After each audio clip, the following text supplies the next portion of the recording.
all the people that have gone out there against the mainstream media and said, you're going to call us racist? You're going to call us potential Timothy McVeighs? Fuck you. War.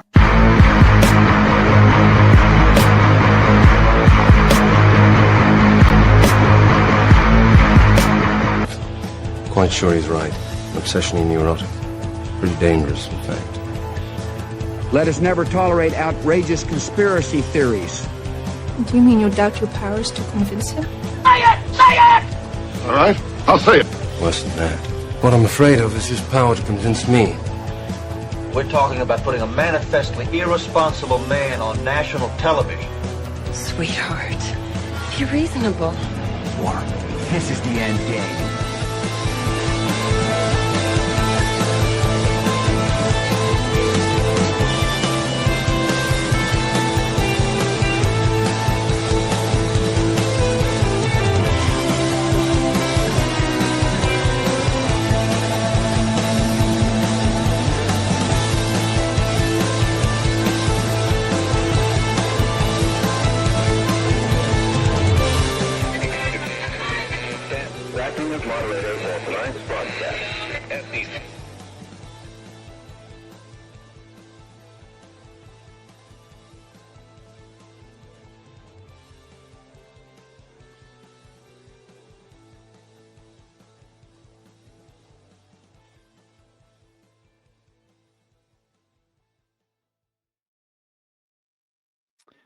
All right, everybody. It is Wednesday, March 26th, 2025, the 66th day of the Golden Age.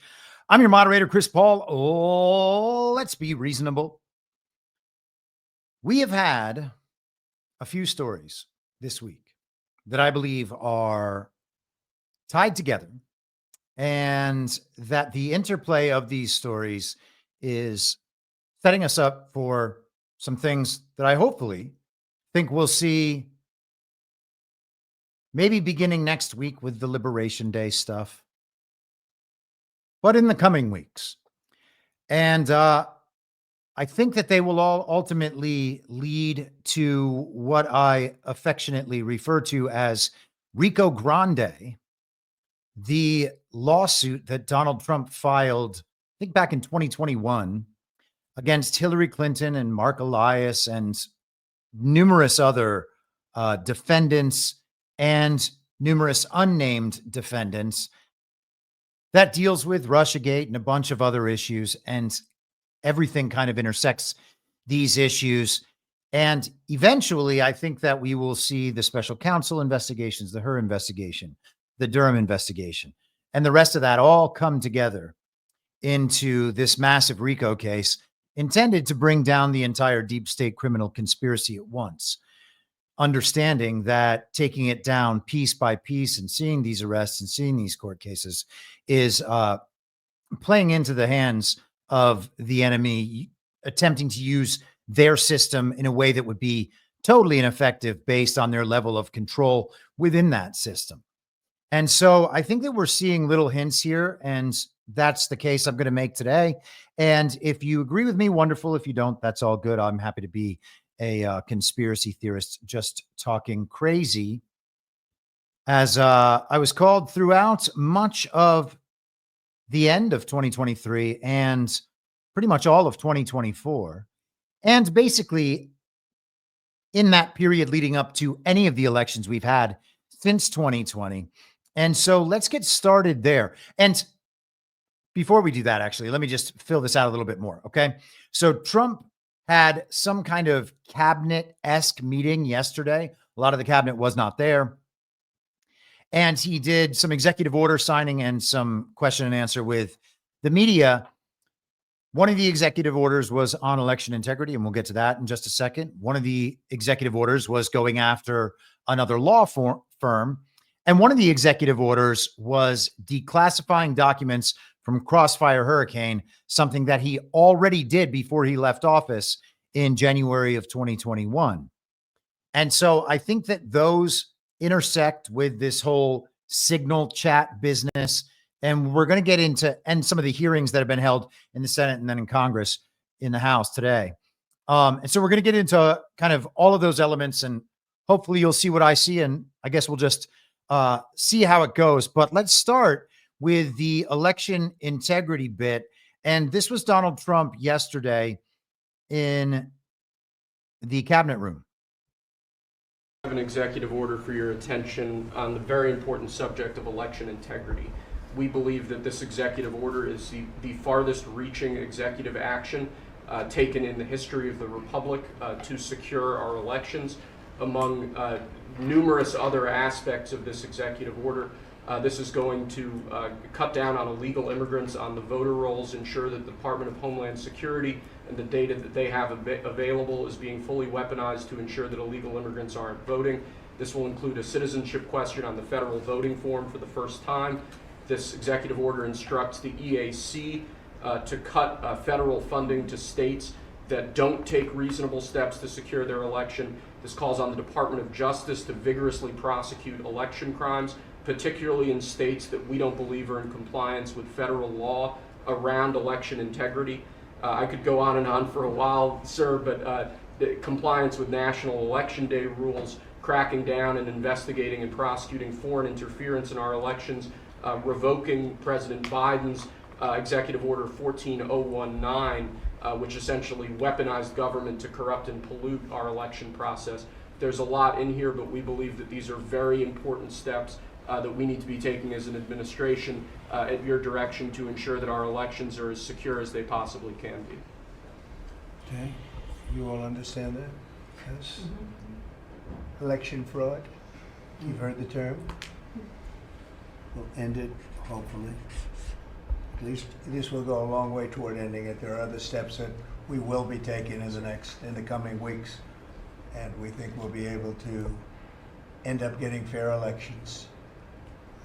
Perhaps some people think I shouldn't be complaining because we won in a landslide, but we got to straighten out our election. This country is so sick because of the election, the fake elections and the bad elections, and we're going to straighten it out one way or the other.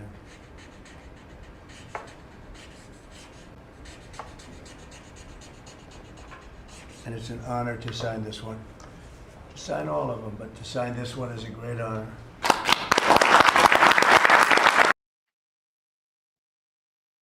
So there we have it. Donald Trump said our elections are fake. He didn't just say rigged. He didn't talk about the social media companies suppressing the story about the Hunter Biden laptop. He didn't talk about illegal immigrants voting. He didn't talk about all of the mainstream explanations for how our elections are manipulated and some of the malfeasance that happens in our elections. While they all still attest to the legitimacy of our elections, Donald Trump called the elections fake. He said our country is so sick because of our fake elections. Now, I'm the only person I'm aware of with a public platform that has been talking about how our elections are fake. It's not that they're rigged. It's not that they're stolen. It's that they're fake. They're not elections. The people running in the elections know they're not elections. The people voting in the elections know they're not elections. And of course, the people running the election system know they're not legitimate elections, where each person goes in and casts their vote, and then that vote is counted accurately, and all the people voting are actually eligible to vote and legally voting in those elections. Everyone involved knows that those things aren't true, and yet we still give our power over to whoever is reported as the winner of these fake elections. Now, Donald Trump has an obvious and overwhelming mandate from the American people. That is his legitimacy. That is the source of all legitimacy for government. And he has it. And not one other person in government has it. Certainly not the non-successor running mate, J.D. Vance. Sorry. No one else has legitimacy in government except for Donald Trump. Donald Trump won the 2020 election. Joe Biden was never a real or legitimate president. It was a fake campaign and a fake election. A fake election cannot bestow legitimacy on anyone other than Donald Trump, the person with the obvious and overwhelming mandate. And his obvious and overwhelming mandate has only increased since Election Day in 2024. And were the election to be held in a legitimate way today, his win would be bigger than it was in 2024. And I don't mean that it would be bigger than it was reported to have been, although it would certainly be that. It was already that when it was reported in 2024, but it would be a lot bigger than that as well. Now, yesterday I posted on Truth Social, Telegram, and Substack a link to a podcast episode I did on January 18th of last year of 2024. So that was 14 plus months ago. And I listened to it yesterday in full, which I don't normally do. I still would back up every single word of that podcast because it was dead on accurate. And I'm not saying that to pat myself on the back. I'm saying that because there are ways to look at these things. And it turns out that there are right ways and wrong ways to analyze these situations. And the wrong way to analyze these situations is just to continue doing what everyone else is doing and what the consensus accepts.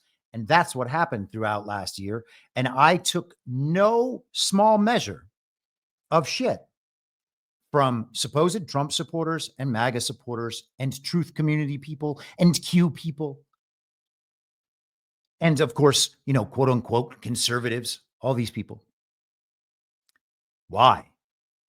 Well, because they thought that me talking about how our elections were fake and could not produce legitimacy would make it so that people wouldn't vote in our fake elections, which would mean we would lose a fake election.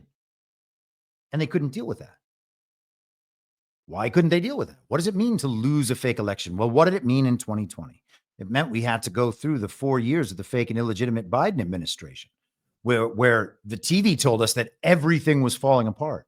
And did everything fall apart? Well, some things were definitely very bad. Vaccine mandates cost people their jobs, people who didn't comply. But those people actually, I'm sure by now, have rebounded and figured out other paths in their lives. Okay. Which is not to say I don't have sympathy for them.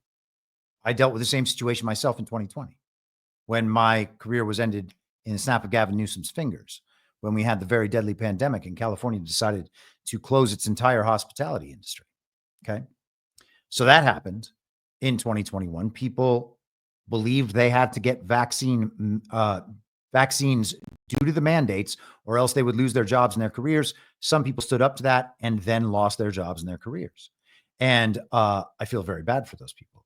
Other people accepted the mandates and groveled and bowed before the power of the state. And we watched story after story come out in the mainstream press about how Joe Biden was this and that and everything else. And we don't need to rehash all of the Biden administration, but it was fake. It was illegitimate. And rather than recognizing those things and standing up for ourselves and our country, instead we groveled, because it turns out that a lot of people on quote unquote our side are, despite their conservative branding and their Republican voting record, are nonetheless statists, which makes them collectivists, which makes them leftists. And we are unwilling to recognize things like that, even while we are being governed by people who are totally illegitimate. Our founders would have rolled over in their graves to know what's going on right now and to know how the American people are reacting.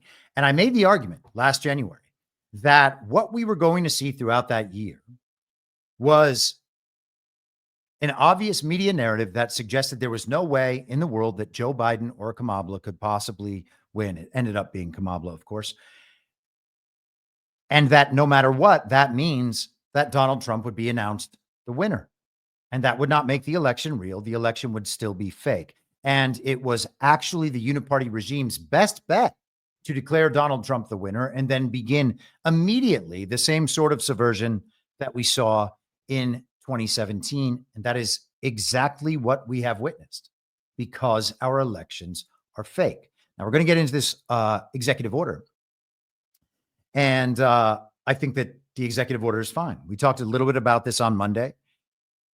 Donald Trump in his role as president can use the full powers of his office and do so perfectly and still not fix elections, because the president of the United States ultimately does not control elections at the state level. And if we are going back to the original Constitution, which I do believe we are doing, the people don't actually directly elect the president in the first place. They elect representatives in their state, and those representatives serve as electors to elect a president and then separately a vice president, which is another reason not to believe that the person serving as VP carries the same legitimacy that Donald Trump does. He doesn't.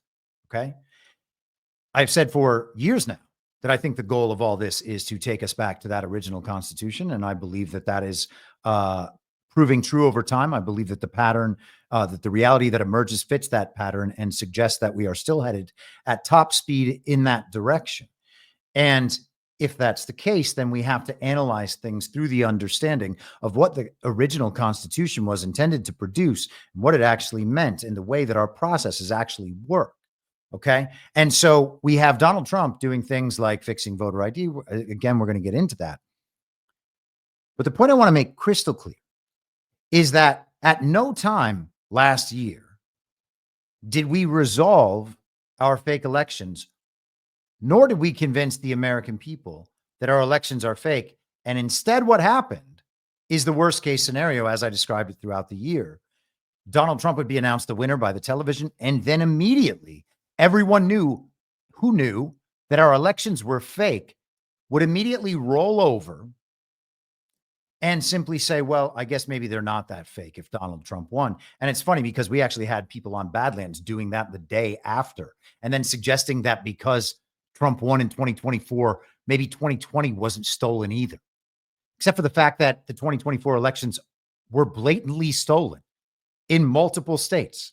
Now, the presidential race might not have been stolen, but there was no way for the regime to have been able to steal it. And I don't mean that they didn't have enough control over the system, or they couldn't have produced the numbers, or they couldn't have gotten the TV to say that Kamala had won the fake election. That's not what I mean. I mean that no one would have believed it. The American people would have immediately rejected that election as fake. So there was no way that they could actually play that card unless they were willing to watch the rest of their system collapse. I said, for a year, this is what they will do. They will fill out down ballot races in the House, in the Senate, in state and local levels with uniparty controllable candidates. And that's what they did. And then they would use all their levers of power to subvert the incoming Trump administration. And that's what they're doing. And they would use lawfare to attempt to ride it out for the next 4 years. And that's what they're doing as well. Now, none of that is to say I think they're going to be effective at any of that. I don't think they are. But our elections aren't fixed. And as we'll see in a second, there was an election last night, and we're being told that election was real and that it was actually the fault of the voters for not turning up to win that fake election for Republicans. All of it is preposterous nonsense. And it should be noted that the resistance to fixing our elections, forget about the leftists, the real, the people who admit that they are leftists, the people who actually went out and voted for Kamala, all 20 million or 25 million or 30, 40 million, whatever it was. It certainly wasn't 75 million. Okay. Forget about them. The resistance to fixing our elections, the most powerful resistance to fixing our elections, comes directly from the conservative establishment and from lifelong Republican voters who, because of the R next to his name, have supported Donald Trump, at least in the 2016 election, the first term, and the 2020 election, and then the 2024 election cycle. And for many of them, it was only those periods and not up until Donald Trump became the nominee in the fake campaign right after the assassination event. That's where the resistance is coming from.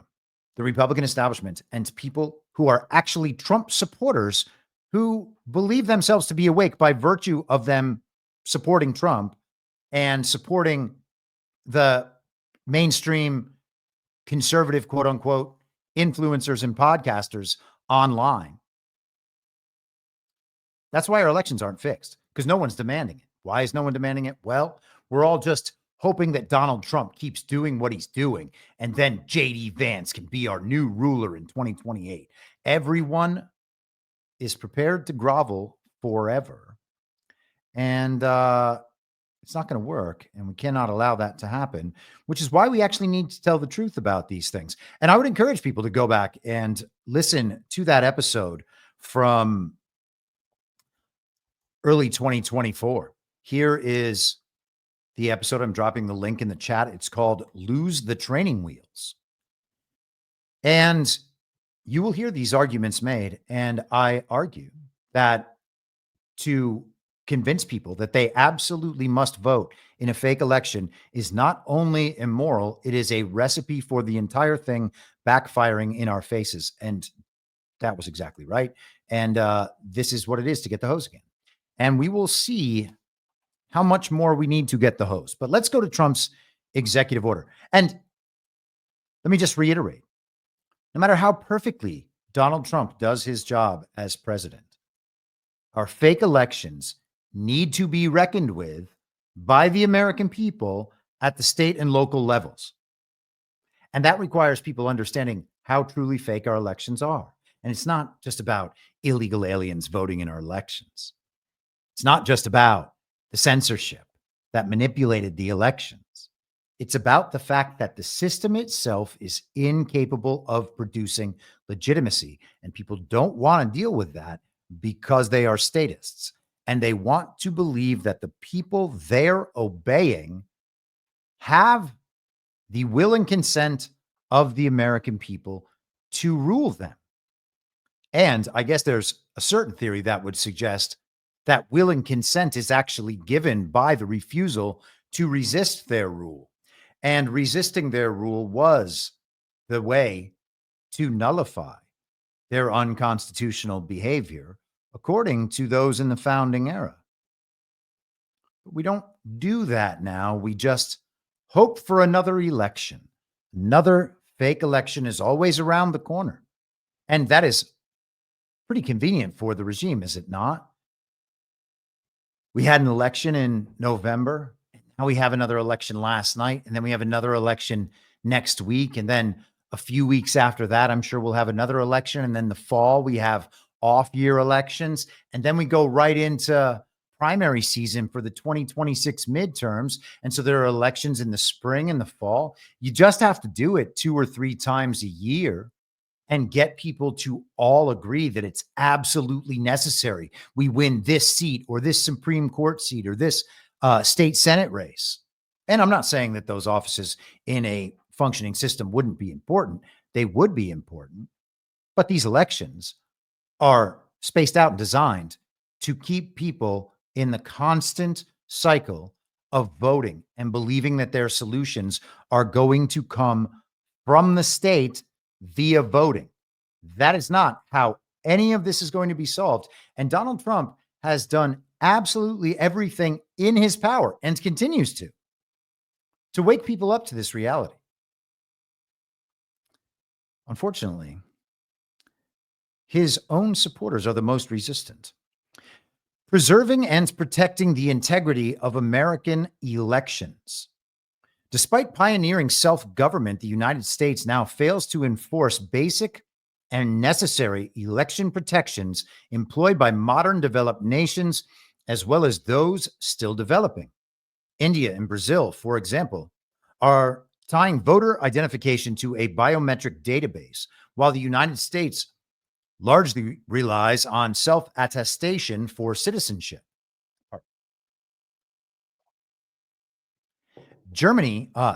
In tabulating votes, Germany and Canada require use of paper ballots counted in public by local officials, which substantially reduces the number of disputes as compared to the American patchwork of voting methods that can lead to basic chain of custody problems.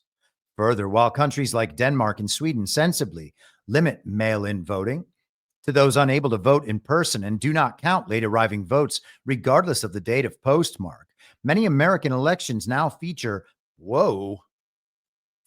I have no idea how that happened. Wow. Sorry, apologies. My screen just expanded more than I've ever seen it expand. Wasn't even a zoom in. I don't know what that was. Let's continue. Many American elections now feature mass voting by mail, with many officials accepting ballots without postmarks or those received well after Election Day.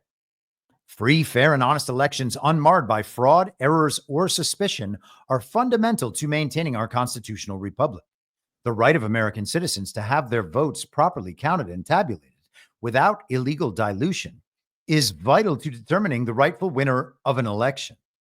Under the Constitution, state governments must safeguard American elections in compliance with federal laws that protect Americans' voting rights and guard against dilution by illegal voting, discrimination, fraud, and other forms of malfeasance and error. Yet the United States has not adequately enforced federal election requirements that, for example, prohibit states from counting ballots received after Election Day or prohibit non-citizens from registering to vote. Federal law establishes a uniform election day across the nation for federal elections. It is the policy of my administration to enforce those statutes and require that votes be cast and received by the election date established in law. As the United States Court of Appeals for the Fifth Circuit recently held in Republican National Committee v. Wetzel from last year, those statutes set, quote, the day by which ballots must be both cast by voters and received by state officials. Yet numerous states failed to comply with those laws by counting ballots received after Election Day. This is like allowing persons who arrive 3 days after Election Day, perhaps after a winner has been declared, to vote in person at a former voting precinct, which would be absurd. Of course, he's right. That would be absurd. Several federal laws prohibit foreign nationals from registering to vote or voting in federal elections. Yet states fail adequately to vet voter citizenship, and in recent years, the Department of Justice has failed to prioritize and devote sufficient resources for enforcement of these provisions. Even worse, the prior administration actively prevented states from removing aliens from their voter lists. And again, this executive order is making the case that our elections are held outside the bounds of the law. These are unlawful elections, which means they are not elections. They cannot confer legitimacy, and the people imagining that they can are not only grievously mistaken to the point where it is a threat to the union of states we have here, or however else you would like to describe it, a threat to our nation's survival as Americans. Additionally, federal laws such as the National Voter Registration Act and the Help America Vote Act require states to maintain an accurate and current statewide list of every legally registered voter in the state. And the Department of Homeland Security is required to share database information with states upon request so they can fulfill this duty. Maintaining accurate voter registration lists is a fundamental requirement in protecting voters from having their ballots voided or diluted by fraudulent votes. Federal law prohibits foreign nationals from participating in federal, state, or local elections by making any contributions or expenditures.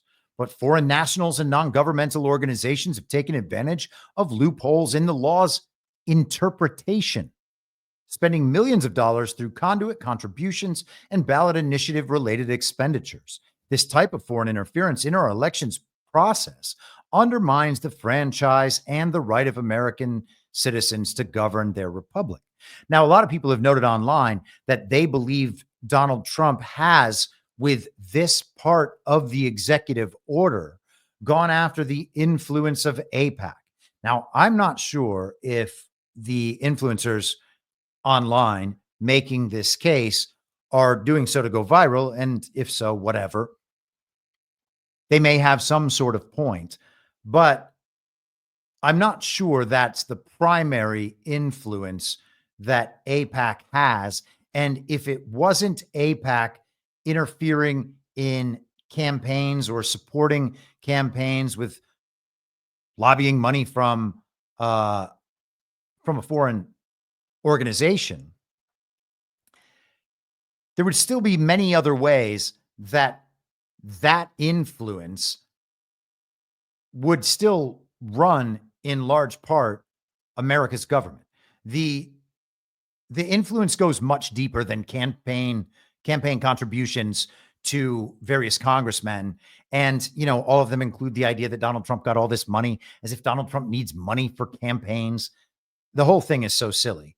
And I don't mean that case is so silly. I just mean the idea that Donald Trump is ever doing something for campaign contributions and then doing as those campaign contributors ask him to do. I think all of that is rather ridiculous. And we've seen claims to that effect many times over the last however many years, particularly by those parts of the GOP establishment that were supporting Ron DeSantis and others in the primaries. A lot of the Maha people took that path when it comes to Donald Trump taking $1 million to his inaugural committee in 2016 from pharma, and that's what made him roll out the vaccine program. They basically accused him of promoting a widespread American genocide on the basis of $1 million to his inaugural committee in 2016,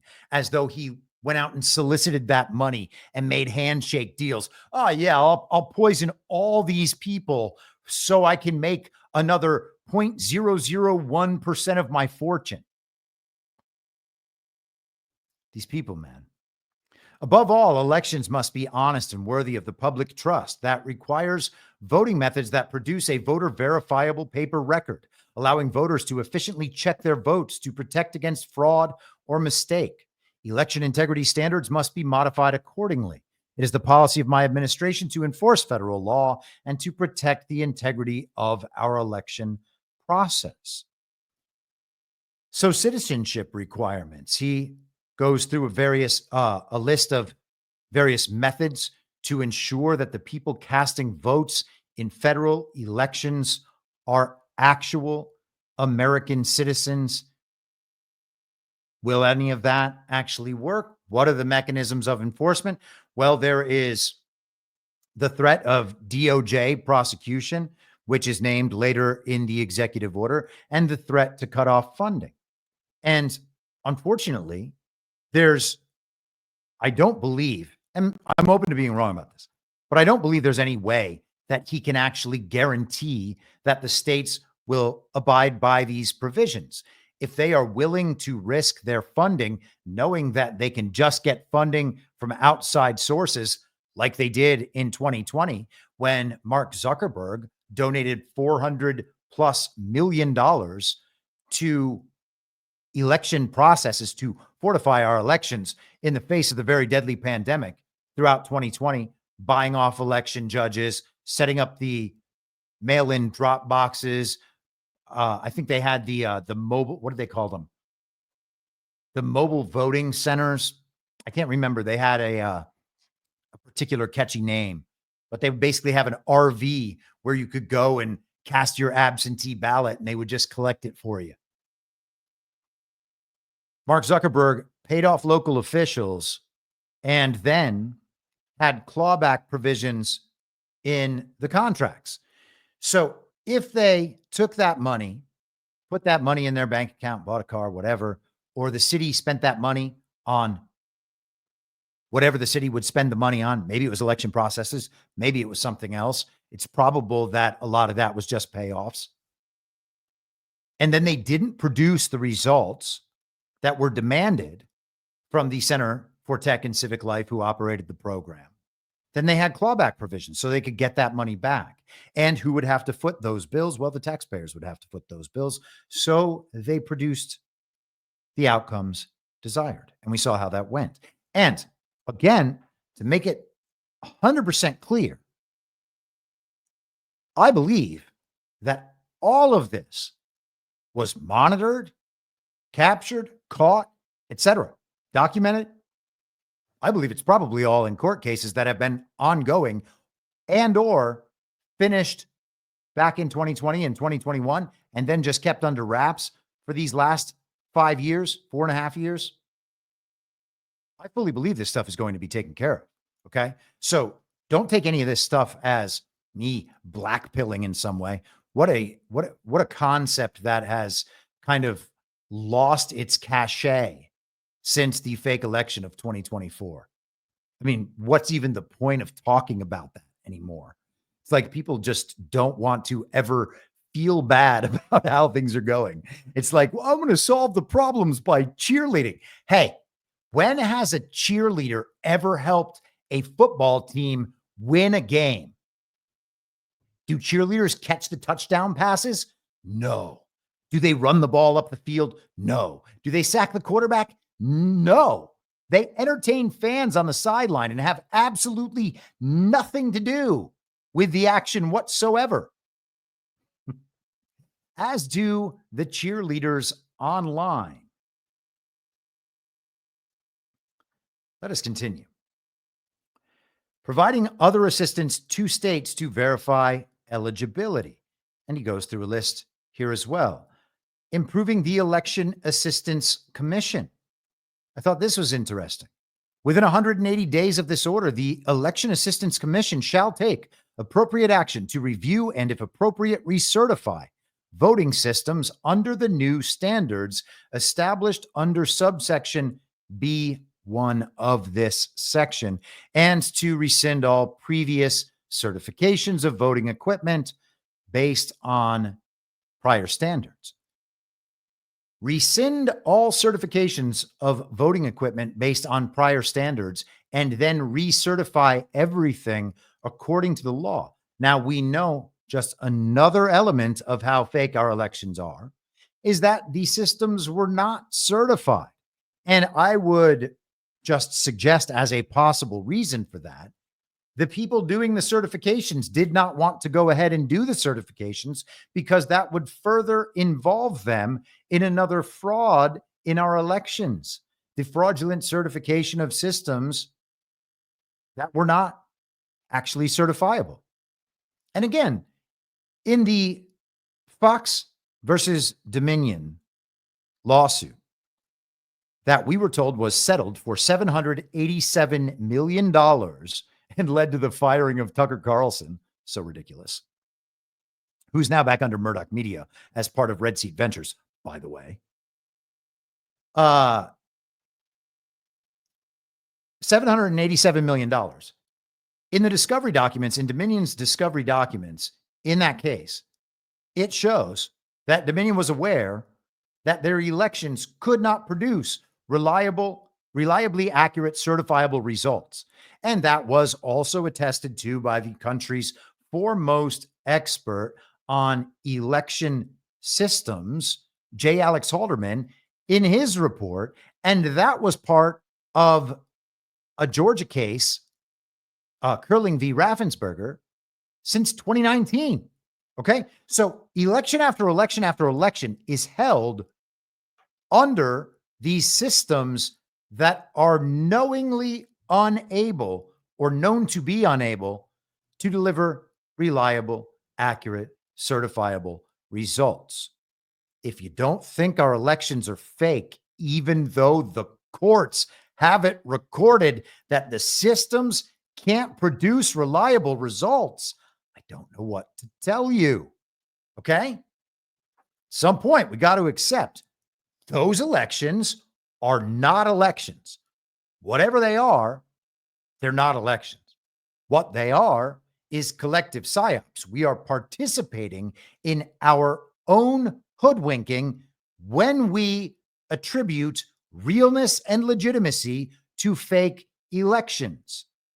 At some point, we just have to accept that we are hoodwinking ourselves.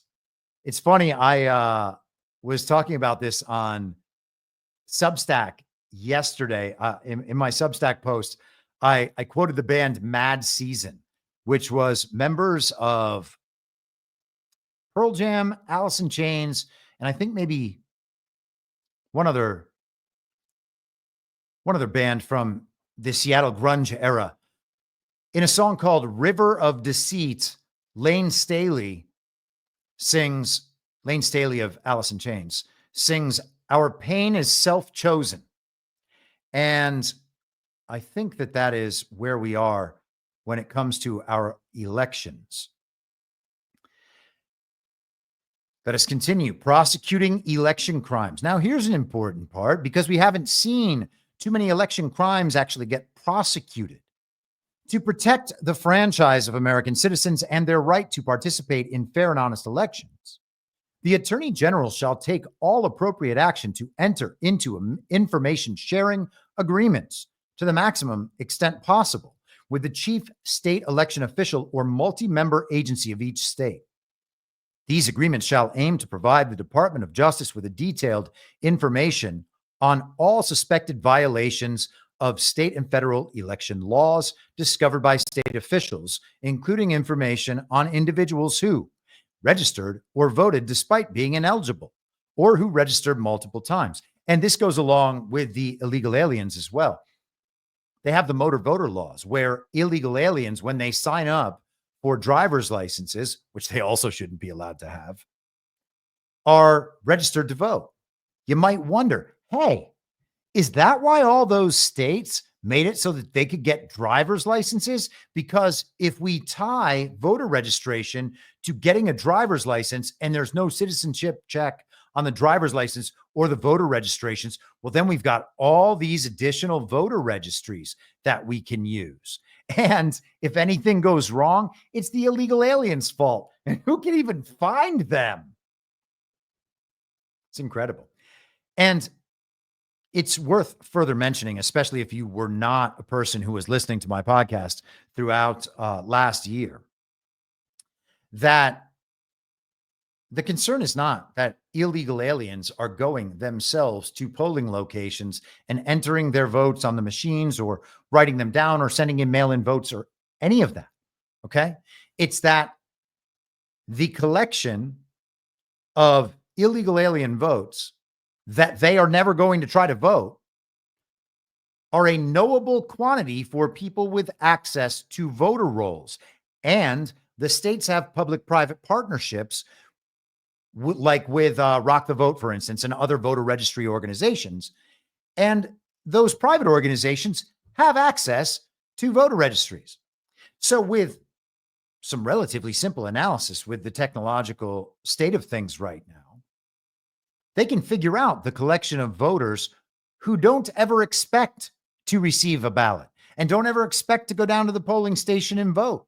And they have hundreds of thousands or millions of these in some states. And a state like California that intentionally sends out mail-in ballots to all registered voters, active, inactive, illegal aliens, doesn't matter. If you're in that voter roll, you're going to receive a ballot. Well, they know exactly where those are going. So they can either A, stop them from being sent out in the first place, or B, if they want the record of them being sent out, they can simply go collect them. And then those ballots are cast in the name of illegal alien voters, and the Uniparty is receiving the ballots, monitoring the ballots, counting the ballots, and then defending the process in the aftermath. They control every step of the election process and have set the election process up to facilitate sellably, provably, quote unquote, legitimate elections for anyone who might ever question it, but they don't really let you question it. They don't really let you check. And we saw in the aftermath of the 2020 election that there was, first and foremost, an effort to not allow anyone to check. And then once people began to check, a scramble to produce the necessary ballots to destroy various forms of evidence, etc. Let us continue. So the Attorney General is going after the registered or voted people who registered or voted despite being ineligible or who registered multiple times, those who committed election fraud, those who provided false information on voter registration or other election forms, those who intimidated or threatened voters or election officials, or otherwise engaged in unlawful conduct to interfere in the election process. And there was, here we are, improving security of voting systems. To improve the security of all voting equipment and systems used to cast ballots, tabulate votes, and report results, the Attorney General and Secretary of Homeland Security shall take all appropriate actions to the extent permitted and by 42 U.S. Code 5195C and all other applicable law, so long as the Department of Homeland Security maintains the designation of election infrastructure as critical infrastructure to prevent all non-citizens from being involved in the administration of any federal election, including by accessing election equipment, ballots, or any other relevant materials used in the conduct of any federal election. And that was a big deal. Election infrastructure as critical infrastructure. Will Homeland Security maintain that designation? Perhaps. I don't know how that's going to go. I actually don't have any opinion on how that even should go, although I don't think there should be a Department of Homeland Security. I don't think that the Patriot Act and the response to 9/11 was something that we desperately need to hold on to. It would be like holding on to the COVID response.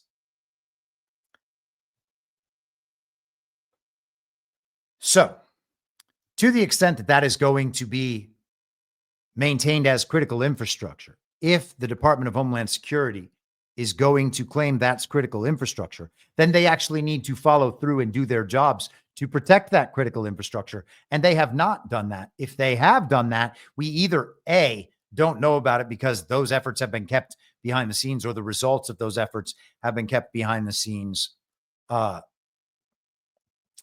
or B, I forgot what B was. Oh, man. There's just so much. What was I going to say? I don't know. CISA did not, CISA had to, I think that I was going down this direction in one way or another. CISA, the Cybersecurity and Infrastructure Security Agency under the Department of Homeland Security, had to acknowledge J. Alex Halderman's report in, I think, 2022 or 2023 was when they actually submitted their acknowledgement of that. And with it, they hired a group called, if I'm not mistaken, it's called Midas, to dispute the J. Alex Halderman report. And it did a terrible job of doing it. But CISA even eventually had to agree that the election systems were incapable of producing reliable results. And it was just another one of those whoops reactions from the deep state. The Secretary of Homeland Security shall, in coordination with the Election Assistance Commission and to the maximum extent possible, review and report on the security of all electronic systems used in the voter registration and voting process. The Secretary of Homeland Security, as the head of the designated Sector Risk Management Agency under we don't need to read the U.S. Code 652A, whatever, in coordination with the Election Assistance Commission, shall assess the security of all such systems to the extent they are connected to or integrated into the internet, and report on the risk of such systems being compromised through malicious software and unauthorized intrusions into the system. I was told that our election systems are not connected to the internet. And they continue to tell that to the American public. And a big part of the American public continues to believe that, even though it is indisputably true that the election systems are connected to the internet. They are connected to networks within the election centers that are then themselves connected to the internet. But we are told, oh, it's not the machine connected to the internet. Oh, they're air gapped. Oh, got it. It's also crazy. It is so crazy that anyone actually believes we have legitimate elections. This executive order is like scratching the surface. And again, that's no slight on Donald Trump. It just really is just scratching the surface. Preventing foreign interference and unlawful use of federal funds. The Attorney General, in consultation with the Secretary of Treasury, shall prioritize enforcement of 52 U.S. Code 30121 and other appropriate laws to prevent foreign nationals from contributing or donating in U.S. elections. And you know what? This might have been the section, this and the other section are kind of along the same lines, but this may have been the section that I was seeing go semi-viral today and saying that this is going to keep AIPAC out of our elections. Well, maybe it will, but we already have Executive Order 13848 that went directly to the foreign interference in American elections. And hopefully we will see that acted upon in greater ways as we continue embracing this strange future. Biden put out an Executive Order 14019 in March of 2021 promoting access to voting. Trump revoked that order, but he has also demanded that the heads of the agencies and the EAC cease any agency action to continue pursuing compliance with that Biden executive order. And he wants full reports on what that compliance actually consisted of over these last few years.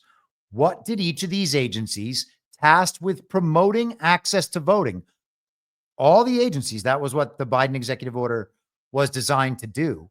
They wanted to promote as much voting in as many possible methods as they could after having stolen the 2020 election. So Trump wants to not only make sure that the agencies halt any actions toward compliance with that executive order that are now underway, he also wants a record of absolutely everything that was done and presumably who by, so that all of that can be reviewed for compliance under the Constitution and with our actual election laws to see whether or not the bureaucratic administrative deep state was working outside the law to continue promoting the theft of American elections. And there was one other section that I wanted to find here. Here we go. I forgot to highlight this when I was using my semi-trusty highlighter app earlier. This is under the Improving the Election Assistance Commission. The Election Assistance Commission shall initiate appropriate actions to amend the Voluntary Voting System Guidelines 2.0 and issue other appropriate guidance establishing standards for voting systems to protect election integrity.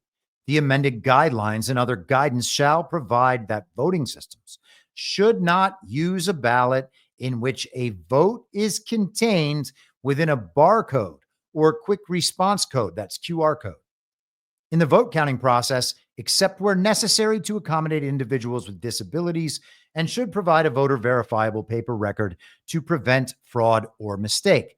Now, in my opinion, that's, I guess, a little bit helpful, but again, not going nearly far enough. Now, I don't know if this is the extent of Trump's powers along these lines because states are tasked by the Constitution with handling their own elections and election processes.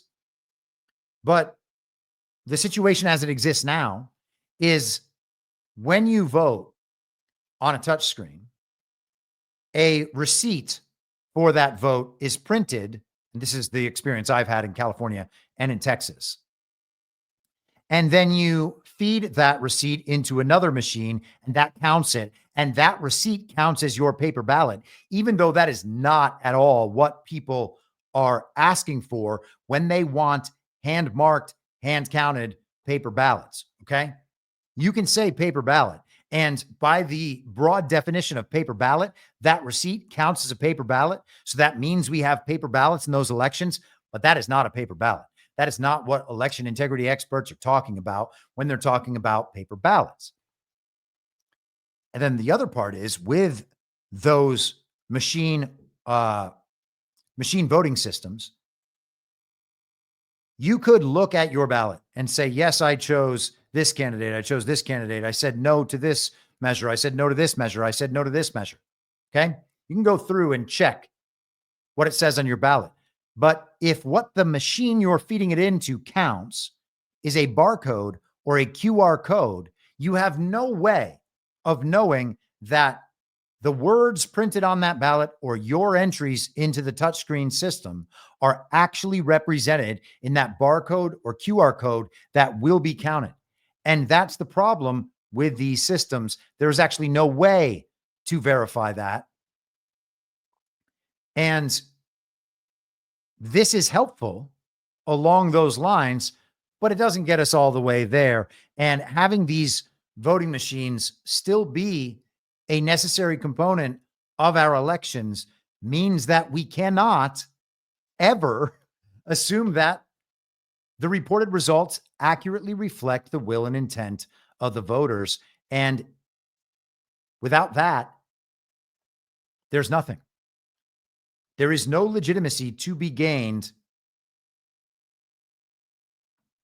from elections run with these processes.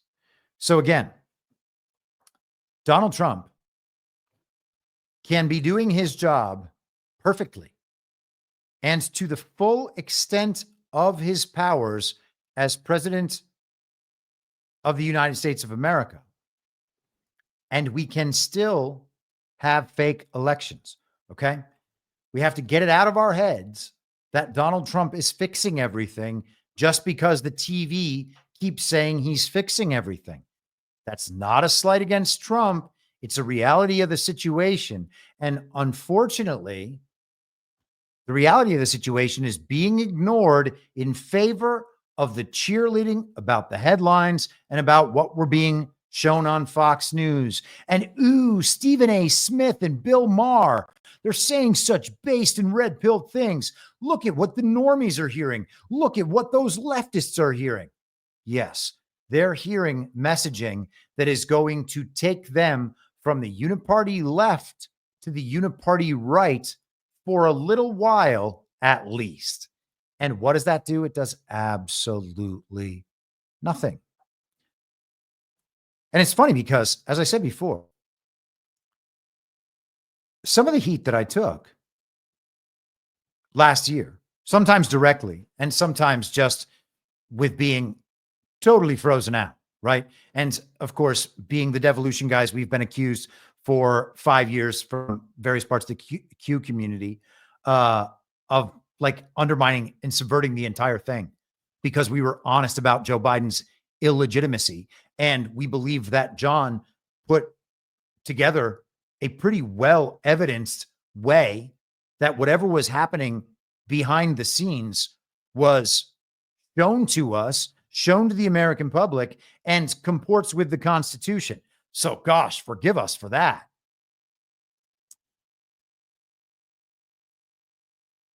I forgot what I was even going to say as the complaint. I'm going on too many tangents today. Let's just, I'm going to play one more reminder from Donald Trump about the status of our elections, including the 2024 election. Sports has always been something that Americans rally around to come together. They really do. You won the popular vote. You won all the swing states. But still, Kamala Harris got 75 million votes in the country. Well, if you believe the whole thing. Yeah, okay. Let's just say it is ridiculous. That the election was as it was. Excuse me. There are 7 swing states. I won them all. You did by a lot. But let me just get to the dismount here. And I won the popular. Have you thought about how to try to bring the country together? Well, if you believe the whole thing is ridiculous.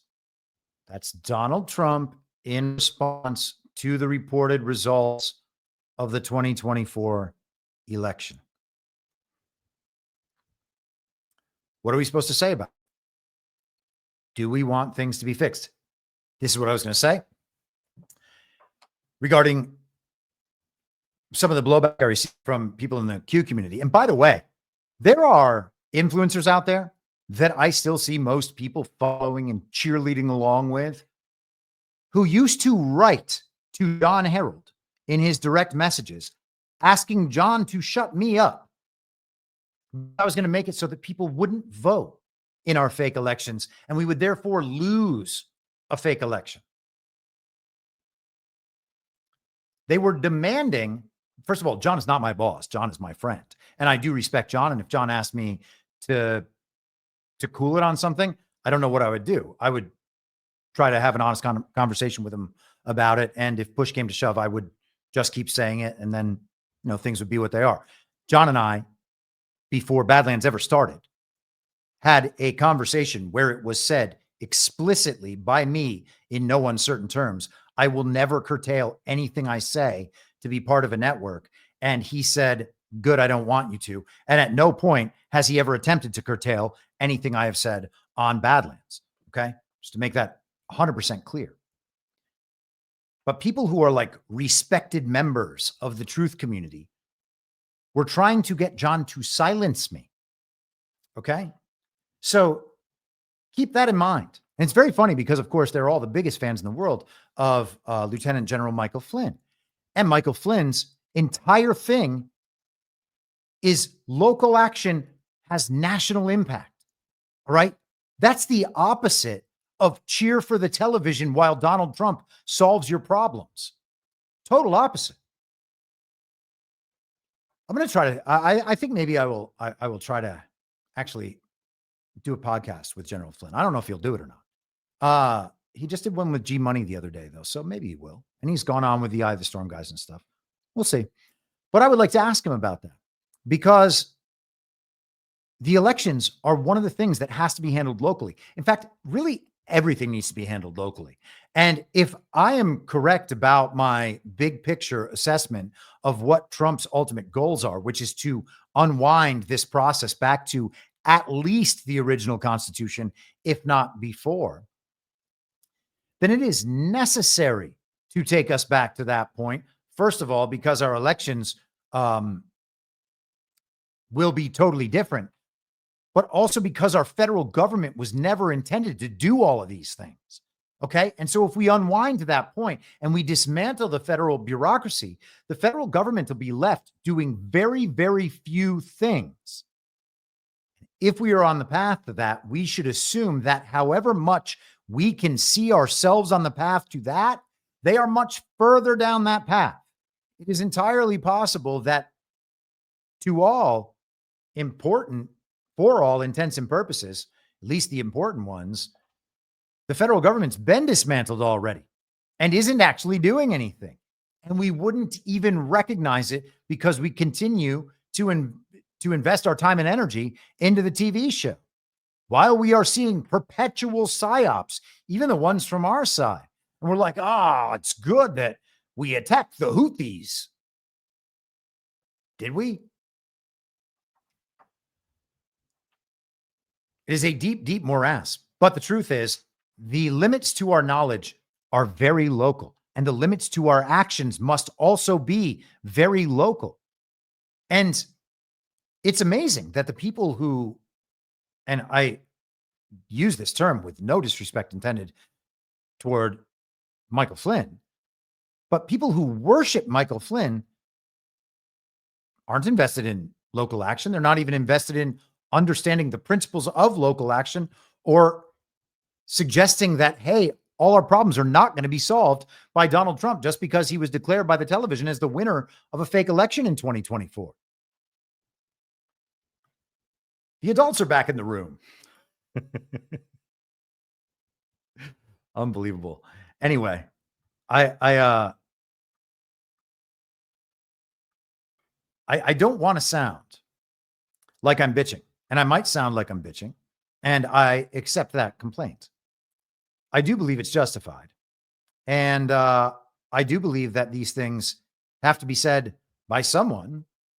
And if I don't see anyone else saying them, well, then who's going to do it? So I have to take it upon myself again. Okay. Daily Mail. This is from yesterday. Trump makes ultimate move to combat election fraud with sweeping executive order. Donald Trump signed an executive order making radical changes to ensure elections are free, fair, and honest, and possibly taking millions off the voter rolls. Okay. And so the concern here, as they were, I think that there was, hold on one second. I think there was an original, like a headline from this morning that talked about how he was attempting with this executive order to end the Democrat Party. Or maybe that's just the reaction here. But they're suggesting that he is potentially depriving 21 million Americans of the right to vote through all of these various methods as listed in the executive order. The Trump administration says the sweeping executive order is intended to bolster the integrity of American elections. The move would put a citizenship question on federal voting forms, though the move will likely face challenges like many other Trump executive actions because many states have broad voter protection laws. Well, that is not a well-constructed sentence. Trump famously believes the 2020 election was stolen from him, often calling the contest rigged, and many of his top lieutenants in his administration believe the same. And of course, he believes the same about the 2024 election because the 2024 election was fake. Saw this in the chat, $20 on a Rumble rant, says, never shut up. Don't ever let them silence you. My contribution to the cause and APL forever. And we know what that means.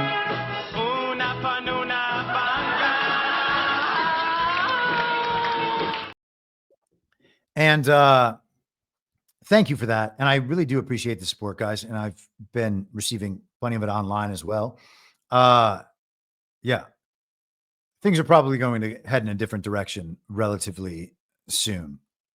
You know, we'll discuss that later. Okay, let's get back to the challenges. So the Daily Mail is telling us that these things are going to be challenged. They're fretting that Donald Trump is essentially trying to end the Democrat Party through these changes to the election system. And that is a blatant admission that they're stealing elections. This is Democracy Docket, the website of Marc Elias, formerly of Perkins Coie, one of the law firms targeted by Donald Trump. And we're going to get to more of that in a little bit. Trump order could disenfranchise millions of voters. The order attempts to wrest control from the states, which are primarily responsible for regulating and administering elections for federal office while punishing states that do not comply. It also attempts to make registering to vote more difficult. And by more difficult, they mean a citizenship requirement.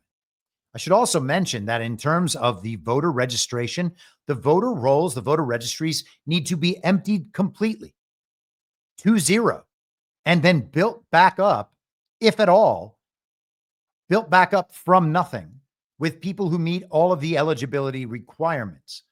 Perhaps better than that is just proof of eligibility on the day of election in person at the voting center for the voter. Small voting centers, decentralized as much as possible. Everything in those voting centers recorded on video, live streamed, kept for posterity.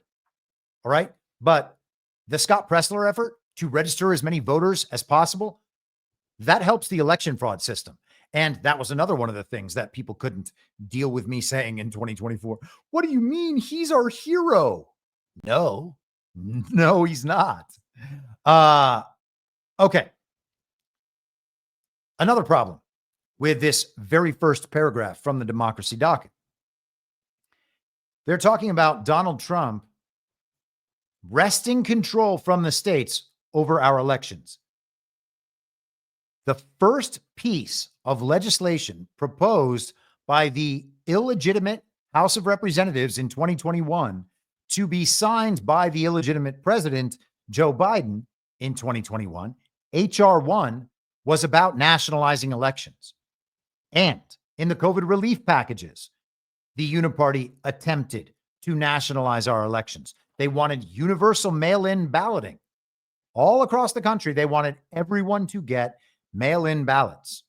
And there were a couple of other things that they wanted to do across the entire nation.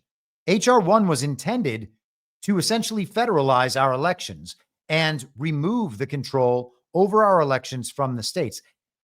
And now they're blaming Trump for any effort in that direction. Incredible.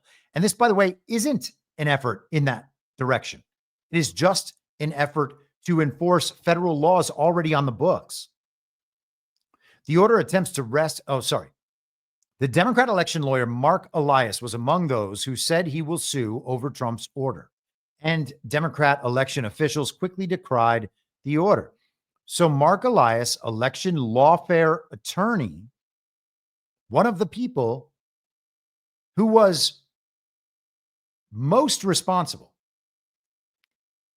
for preserving and fortifying the 2020 steal, one of the people listed by name, Enrico Grande, is going to be contesting Trump's executive order on election integrity. Trump's executive order is unlawful, Colorado Secretary of State Jenna Griswold said in a statement. It would prevent eligible Americans from exercising their sacred right to vote. The Trump administration is weaponizing the federal government and making it harder for voters to fight back at the ballot box. This is not a statute, Arizona Secretary of State Adrian Fontes told Democracy Docket. And by the way, Jenna Griswold and Adrian Fontes are both key figures from the 2020 election steal and the preservation of the rigged and illegitimate election system in Colorado and in Arizona.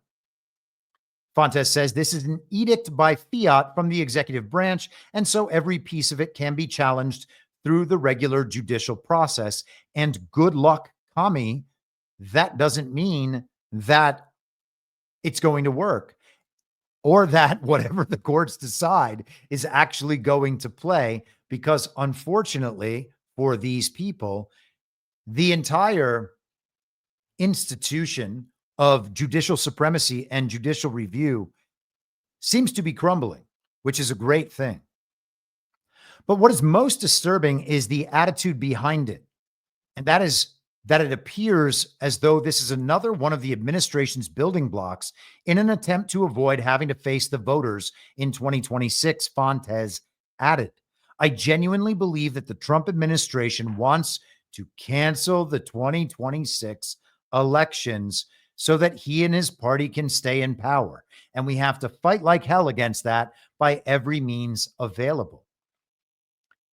Now, again, we don't have elections. We have fake elections. We have psyops and delusions that we participate in, collectively affirming this is how we give power to the people who rule over us illegitimately as the result of prior fake elections. This is how we give them back more of the same power. We tell them, yes, you can continue to rule over us in the same ways, but we would like you to change the branding on how you communicate it to us from Coke to Pepsi, essentially. The Trump administration claimed the executive order was necessary to prevent election fraud, specifically non-citizens voting in federal elections, which is exceptionally rare in U.S. elections. No, it isn't. The quote-unquote proof of that happening might be exceptionally rare, but that is because the system is designed to eliminate the proof as the ballot goes through the system. And they say that that is about protecting voter privacy. And just one more word, by the way, on the cancellation of the 2026 elections. I said we do not have real elections. It would not then, therefore, mean anything to cancel 2026 elections. Not that I think that that is what's in our future, though I don't care either way. We don't have elections to cancel. If we all agree that our elections are fake and that we should not then have another one and waste the time and the energy and the resources on a fake election in the 2026 midterms because we have thought our way out of the collective psyop and delusion, then it's not going to be about Trump canceling elections as though this is the end of democracy, despite the fact that the same people complaining about this are the ones who supported Volodymyr Zelensky, the comedic actor in Ukraine, when he canceled Ukraine's elections. There is nothing to cancel, and we should not want more elections, okay? Elections are not the solution. If there's a way that we can make our elections legitimate between now and 2026, then all right, I guess. Let's have elections at the local level and the state level. What we really need to do is eliminate the administrative, bureaucratic deep state from each one of the states. And oh, by the way, from most localities, if you're a city of any substantial size, they steal school board elections, okay? The people who are installing the race and gender nonsense and the vaccine mandates and promoting all of this stuff are also put in their place through fake elections. Donald Trump can't fix that with an executive order. If the country wakes up to these problems and decides we shouldn't have elections anymore, well, then fine. Cancel the 2026 midterms. Who gives a shit? Like, who wants to spend their time on this stuff? And by the way, that part's worth mentioning as well. I made this argument in the podcast from January last year. Let's say we have 1,000 people, and each one of those 1,000 people devotes 10 hours to trying to win a fake election over the course of the 10 months leading up to the general election. Okay. And this is the example I gave because the numbers are easy. And it was January. The election was in November. It worked for that time frame. But consider 10 months before the election, 1,000 people, each one of those people puts in 10 hours per month. So that's 2.5 hours, 4 weekends a month. Okay. So they've worked 10 hours a month times 10 months. That's 100 times 1,000 people. That's 100,000 man hours devoted to supporting election processes in hopes of winning a fake election. Is that a valuable expenditure of people's time? I would argue to you that no, it is not. Nor are all the man hours that it takes to earn the money that is donated to these political parties in service of winning fake elections, but really in service of them laundering money to their friends and them buying election races, buying races around the country. They agree before the election about who the winner is going to be. Elections are not how our leaders are chosen. I wish it was another way, but it's not another way. And we should grow up about it. Let us continue. Trump's order in general attempts to make remaining registered to vote more difficult. It directs the U.S. Election Assistance Commission, an agency created by Congress to operate without direct control from the White House, to require eligible voters to provide documentary proof of their citizenship when registering through a federal registration form. The change would prevent Americans who lack easy access to documents such as passports from registering to vote through the National Mail Voter Registration Form, which was originally created to make registering to vote more accessible. Now, if Marc Elias's group Democracy Docket is not a quote unquote white hat psyop to wake up the normies, it's doing a damn good job of admitting what their processes are and how they intended to manipulate the system. They've created this process to make registering to vote more accessible. And accessible is one of those words that they use. It's a euphemism. They want to make it easier to register to vote or easier to register someone else to vote if it's not even the person registering themselves to vote? Getting rid of the motor voter registration laws, great step. Are states going to do that? Well, it's up to the states, unfortunately. Maybe there's something the federal government can do. I really highly doubt that.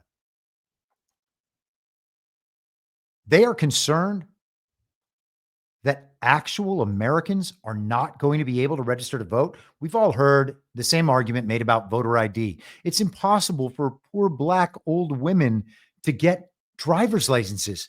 No, it isn't. When has that ever been difficult? So crazy. I mean, we're just in crazy town all the time now, apparently. Let's continue. It directs the U.S. Election Commission Assistance Commission is carefully reviewing the president's executive order and determining the next steps in enhancing the integrity of voter registration in state and federal elections. We also anticipate consulting with state and local election officials. The order also directs that states which accept ballots that arrive after Election Day, a common practice used in states like California, Illinois, and Nevada, would lose federal funds to support their election operations. And it's not a common practice. It's something they've been doing for a few years in a few states. Losing federal funds, again, is some kind of punishment, I guess. But if they keep getting funds in other ways, what's the difference? Imagine the federal government, the American taxpayers, pinned on their backs this spending to rig our elections. We're paying for ourselves to be propagandized, paying for ourselves to be psyoped. We're paying for our own color revolutions. We're paying for our elections to be stolen. It's incredible. And the order charges Elon Musk's Department of Government Efficiency and the Department of Homeland Security with using federal databases to review state voter registration lists. As part of this effort, DOJ and DHS can subpoena state records to prove supposed voter registration fraud. Uh-oh. They sound a little bit scared. And it goes on with a couple more complaints, but I don't want to belabor the point on Marc Elias. I have a feeling we're not going to get anywhere near through all. We're not going to get anywhere near getting through all the stuff that I had actually prepared today. So I guess I've made a huge mistake. If you are a fan of Arrested Development, you will know that reference. Maybe I should just see if I can find it really quick. Hold for processing. Arrested Development is an hilarious TV show.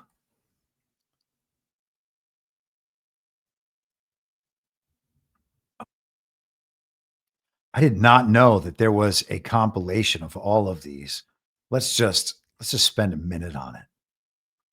Meanwhile, March's interview was underway, and Job was getting uncomfortable playing the supportive role. I just told him that we are this family now, and that career is one thing, but family is forever. I too have an announcement to make. To prove that no prison can hold me, I will incarcerate myself in the penitentiary that holds my own father, only to escape 24 hours later. No shackles can hold these hands. Say that to them in Spanish. You really think you can break out of my prison? You won't even know I was here. The warden was intrigued, less about the stunt and more about the prison beatings this brash magician was sure to receive.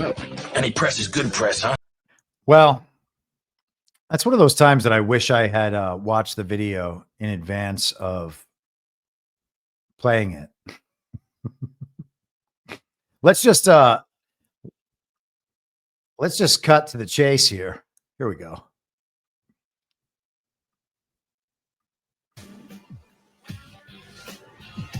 I've made a huge mistake. Oh, man.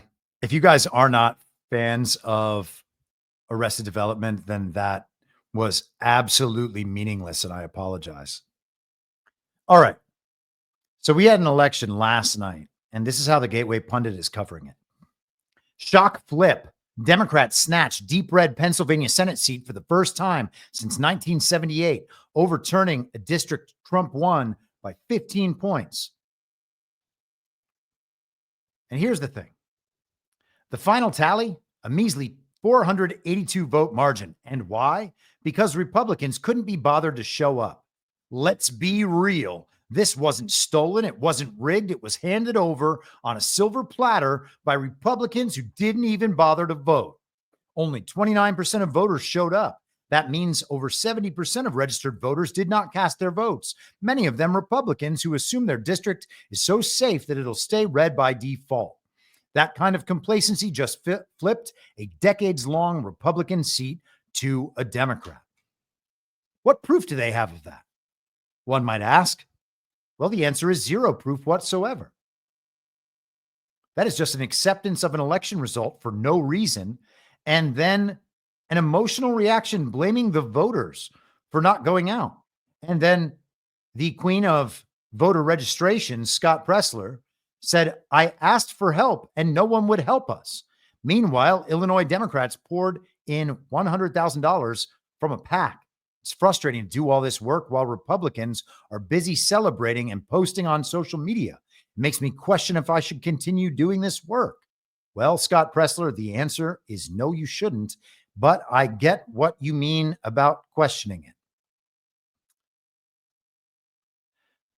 Why is the Gateway Pundit one of the outlets that was committed to exposing the elements of the rigged and fraudulent election system after the fake and stolen election of 2020, now committed to the idea that our elections are free and fair, safe and secure, and that the results accurately reflect the will and intent of the voters? Now, on a practical level, is it possible that if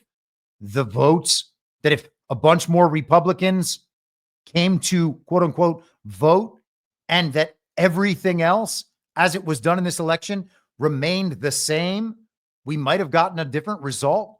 Well, a lot of people would theoretically at least say, okay, well, yeah, of course that's the case. If they didn't cheat harder and more Republicans came out, well, then Republicans would have won.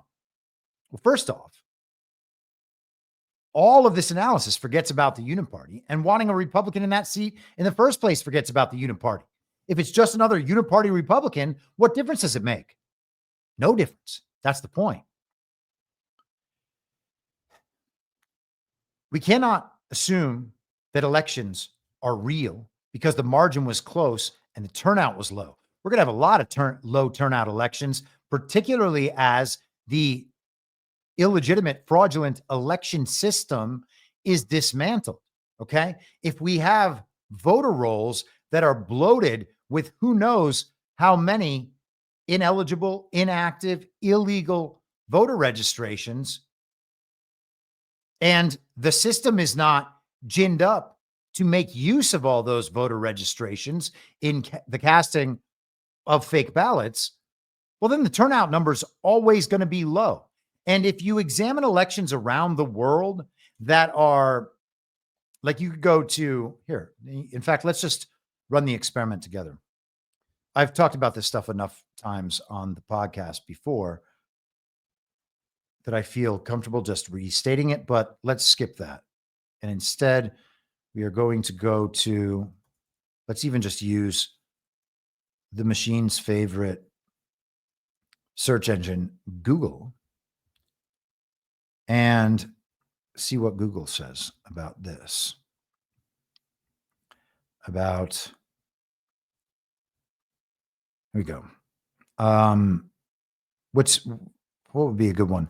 Low turnout election, Reuters, Venezuela. So this was, I mean, you can see these headlines here. Here's another. Venezuela opposition says it must rebuild after heavy election loss. The opposition, of course, is the regime side in Venezuela. Here is one from 2018. Venezuela vote turnout was 32% by 6 p.m. Okay. You can go through all of the countries that are operating in opposition to the regime. Now, you don't have to say anything good about the people running these countries. We can just leave it at them being in opposition to the regime. And in some cases, at least, that has been historically them being in opposition to the United States of America, because, of course, the United States of America was the funding and enforcement arm of the global regime now for like 80 years, or maybe much longer than that. Donald Trump represents a different part of that system for the United States of America. So to the extent that they opposed the USA, I don't think that necessarily applies when Donald Trump is the one actually leading the country. And, this will be something that will be hashed out in the future. But the point is, one of the characteristics of many of these elections held in states around the world that oppose the regime is that they have low turnout in these elections, because the total voter registration is ballooned to some ridiculous figure. And if they're only allowing actual people to vote under a strict, rigidly adhered to system that is intended to produce legitimate results, well, then all of the names on the bloated registration who don't represent actual voters who are motivated to go out and vote, those are going to look like people who didn't turn out. And so the turnout argument is always garbage when you have bloated election rolls, bloated voter rolls, I should say. And that's what we have. Scott Pressler helps to create the bloat in those voter registrations. And it is amazing to see an outlet like the Gateway Pundit arguing that these elections are free and fair, safe and secure, and that the reported results accurately reflect the will and intent of the voters. Now, I said we had an election in Florida. This is the Wall Street Journal today. Republicans grow anxious about Florida special election. Republican political operatives have grown concerned about a special election in Florida, with the race for a solidly red House seat emerging as more competitive than expected, creating a potential headache for the GOP 2 months into President Trump's term. While the party still largely expects candidate Randy Fine, a fiery Florida state lawmaker, to win former Representative Mike Waltz's 6th congressional district seat, the party is rushing ahead of the April 1st election day to reach Republican voters and make sure they turn out. Waltz resigned the seat to become Trump's national security advisor. Trump allies, it says, worry a weak showing in the Florida contest would be read fairly or unfairly as a referendum on the president's record headed into the midterm elections in 2026, when control of the Senate and the House are on the line. All right. So already we are into the narrative seeding process to suggest that the red wave didn't materialize. Sure, Trump got it as a reaction to Biden in 2024, but that was it. And now the people by and large are upset with what Donald Trump is doing, evidenced by the massive rallies for Bernie Sanders and Alexandria Ocasio-Cortez, and the showing up at the town halls, and the resistance to Elon Musk. All of those psyops have been spinning out for the last 2 months. And regardless of whether or not we are fooled by them, and I don't think that certainly this audience is, the American public is hearing these narratives. And they believe these narratives because they still believe the media. And part of the reason they still believe the media is because MAGA supporters, truth community people, Q community people, etc., cannot stop promoting mainstream media headlines in the process of their cheerleading. Hey, look, the media, they're saying nice things about us now. We can trust them again. Hey, let's listen to Bill Maher. It's a clown show. And this is what the clown show does. What do you expect it to produce? We act like the GOP establishment are suddenly all our friends because they are groveling before Trump's power and trying to make it seem like they are our allies. They say nice things about Donald Trump now. They've stopped saying mean things about us. They're focused totally on saying mean things about the leftists, who are the bad guys. The denial of the Uniparty is itself one of the biggest problems that we have. And it is, as far as I'm concerned, does not seem to be going away in the least. And the reason is because people are so conditioned to supporting Republicans that we may well end up being in this stuck in this forever. Here is Florida Governor Ron DeSantis talking about that election coming up next week. As the candidate that's running there now jeopardize that seat, making it more competitive than what's historically a safe Republican district? I guess we'll see, right? What I will tell you this, regardless of the outcome in that, it's going to be a way underperformance from what I won that district by in 22 and what President won it by in November. They're going to try to lay that at the feet of President Trump. That is not a reflection of President Trump. It's a reflection of the specific candidate running in that race. And President Trump, if he were on the ballot in this special election, he would win by 30 points, no question. So the liberal media in Washington and the political press, they're going to try, if this doesn't work out as well, they're going to try to weaponize that against the president. And just as somebody that's been around the block here in Florida on this stuff, I can tell you it's a candidate specific issue. I think the district is so overwhelmingly Republican that there's literally, it was almost impossible for someone with an R by their name to lose that district. So I would anticipate Republican candidate is still going to be successful. Do I think that they will get even close to the margins that I received or President Trump received? No. Is that a reflection on the president? Absolutely not. It's a reflection of the candidate that's running in that race. Okay. So that candidate, Randy Fine, is a bad candidate, according to Ron DeSantis, who has not fixed elections in Florida. And you heard him bragging about the size of his victory in 2022 in the fake gubernatorial election in Florida that was meant to launch Ron DeSantis as the better version of Donald Trump. He would have been a national figure throughout that year. The scandal that would have taken down Andrew Gillum had he been governor at that point happened that summer. The finding Andrew Gillum passed out in a hotel room with drug paraphernalia after a night with a gay escort. Ron DeSantis would have won that election, as he did, by, I think, 15 points or something. That would have made him a national figure, and he would have kept that momentum going through the fake primary campaign that he would have been slated to win. And I don't know if you guys remember, but the DeSantis simps, for months and months after Ron DeSantis had already tanked, were still saying Ron DeSantis will definitely be the nominee. Ron DeSantis will definitely be the nominee. And it's because that was what was decided by the conservative establishment, by, I should say, the GOP establishment, not conservative, just statists and neoconservative leftists. So Ron DeSantis did absolutely nothing and has done absolutely nothing to fix elections in Florida. And you can talk to Florida election experts like Chris Jersky, and he will tell you that Ron DeSantis has done absolutely nothing. And he's done that with, of course, a similarly illegitimate Republican supermajority. Now, Donald Trump has endorsed Randy Fine, and here is that endorsement of Randy Fine as posted by Randy Fine. He said, this was the 23rd of November last year. Clearly, mom wasted no time once she made it upstairs, and I guess that his mother must have just passed.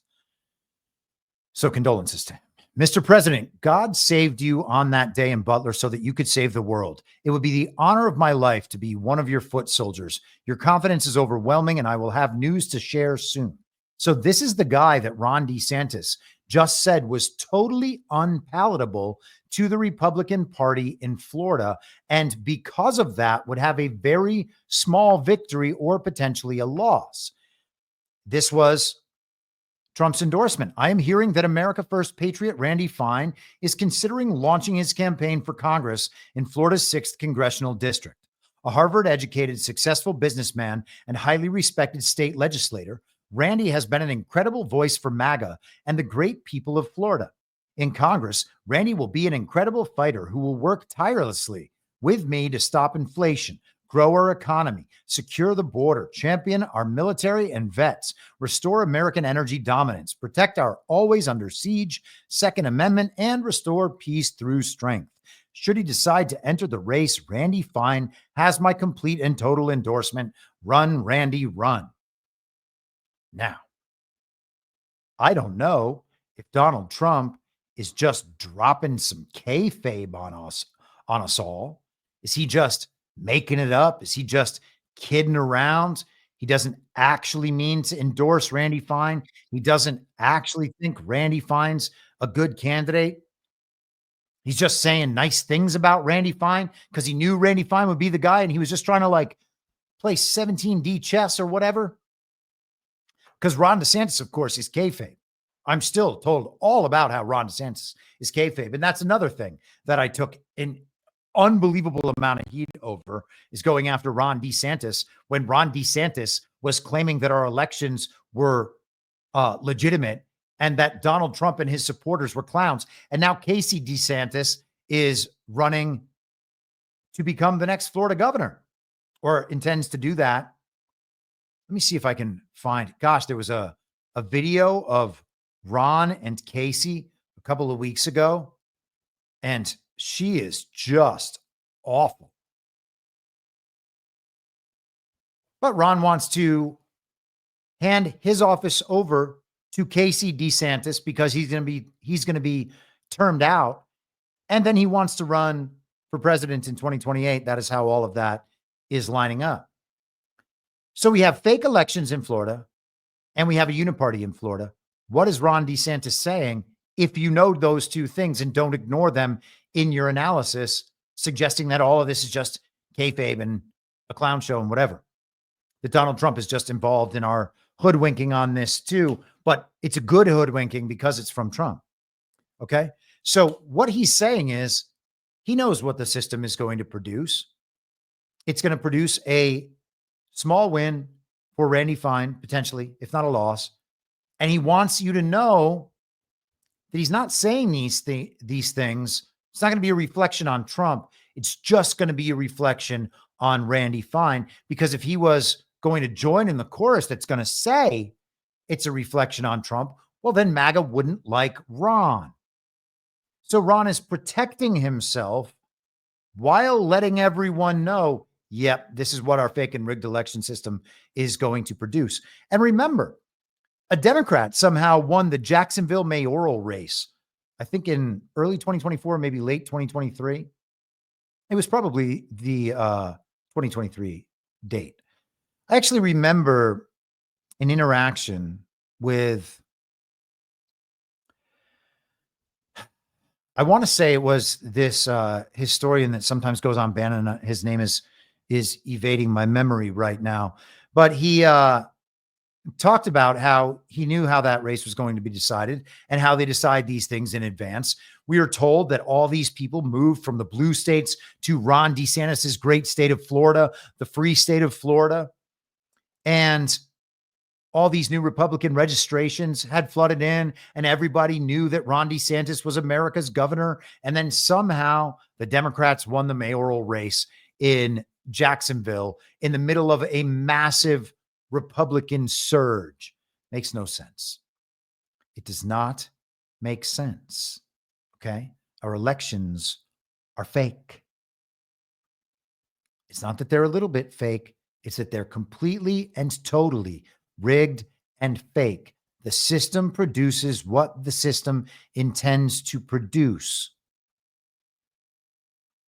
Everything after that is just a narrative operation to convince the people that whatever their government does is something that they chose. That's what the entire system is about.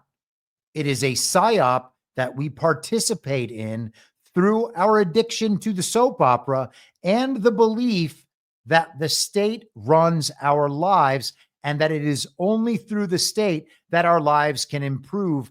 Otherwise, our suffering will increase at their hands. We are participating in our own hoodwinking. Our pain is self-chosen. And I think that will be the name of this episode. I have to write that down so I don't forget. All right. We are not going to get anywhere through what I intended to get through today. Anywhere close to through. I've said that. I've tried to communicate that same idea twice this show, and both times I have flubbed what I was intending to say. It's just one of those days. This is The Hill from Monday. GOP senators warn Trump agenda will be slowed by internal divisions.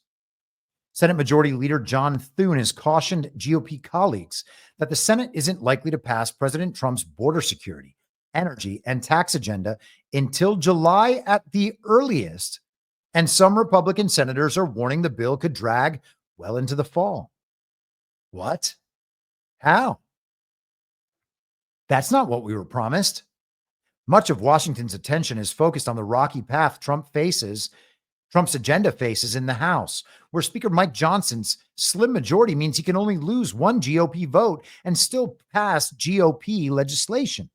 Well, the truth is both bodies are illegitimate and neither should be passing any legislation whatsoever.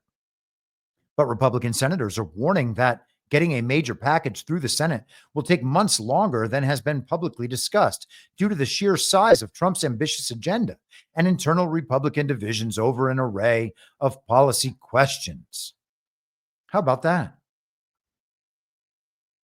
Where are we? Yes. Johnson said in January that the House Republican leaders were targeting April for final passage of a budget reconciliation package that would extend the expiring 2017 tax cuts and address border security, energy reform, and defense spending. Johnson told CNBC in a March 12th interview that he put the reconciliation bill, quote, on a very aggressive timetable for the very important reason that we need to get to the certainty for the business environment as soon as possible. I've put on an aggressive timetable to try and get a vote on the one big, beautiful bill, the reconciliation package, on the House floor before Easter. Easter's on April 20th.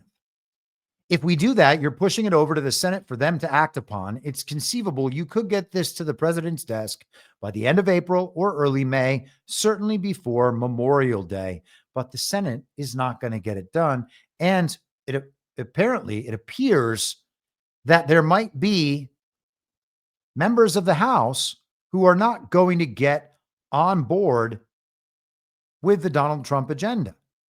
Isn't that amazing? That one or two members of the House are going to try to thwart the entire agenda, the big, beautiful bill? What's happening here? It's almost like they're not actually passing legislation. Remember when everyone was like, we need to get the House and the Senate so they can pass Trump's agenda. We need to confirm all the members of the fantasy team so they can pass Trump's agenda. Do we? No one's done anything. Trump has signed executive orders. And Elon Musk has run an information operation to let us know how corrupt the government is. I'm not sure anything else has happened. But we can pretend. We can pretend, just like we pretended for 4 years. All that happened was they passed omnibus spending bills based on unipartisan agreements on what should be put in, must pass legislation to keep the government open, and to pass the National Defense Authorization Act. We've not had a budget in 30 years. Okay. The only thing happening is that the government continues to tell the American public that they have figured out ways to keep themselves open, while the money laundering from the regime up top fed through the federal government and thus pinned on the backs of American quote unquote taxpayers, that laundering operation continues so that the agenda continues to be implemented. The entire thing is a farce. I mean, I don't know how else to express it. People are like, well, you can't call it fake. It's real. It's happening. I can see it on TV every day. If you say so, let us continue.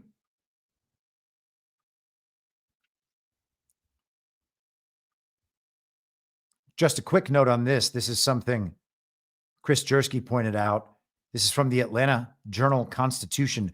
Georgia prepares mass cancellation of 455,000 voter registrations.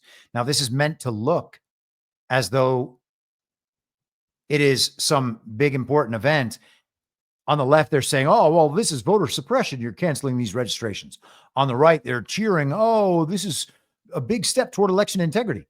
These are just inactive voters that haven't voted in many, many cycles. It's not the full voter registry clearing that needs to be done in Georgia, and election integrity experts will tell you that exact thing. So has the problem been fixed? No, it hasn't. And yet, we are sold this bill of goods that because the Dems are crying, oh, liberal tears, oh, I'll drink them up with my daily Weimar mug.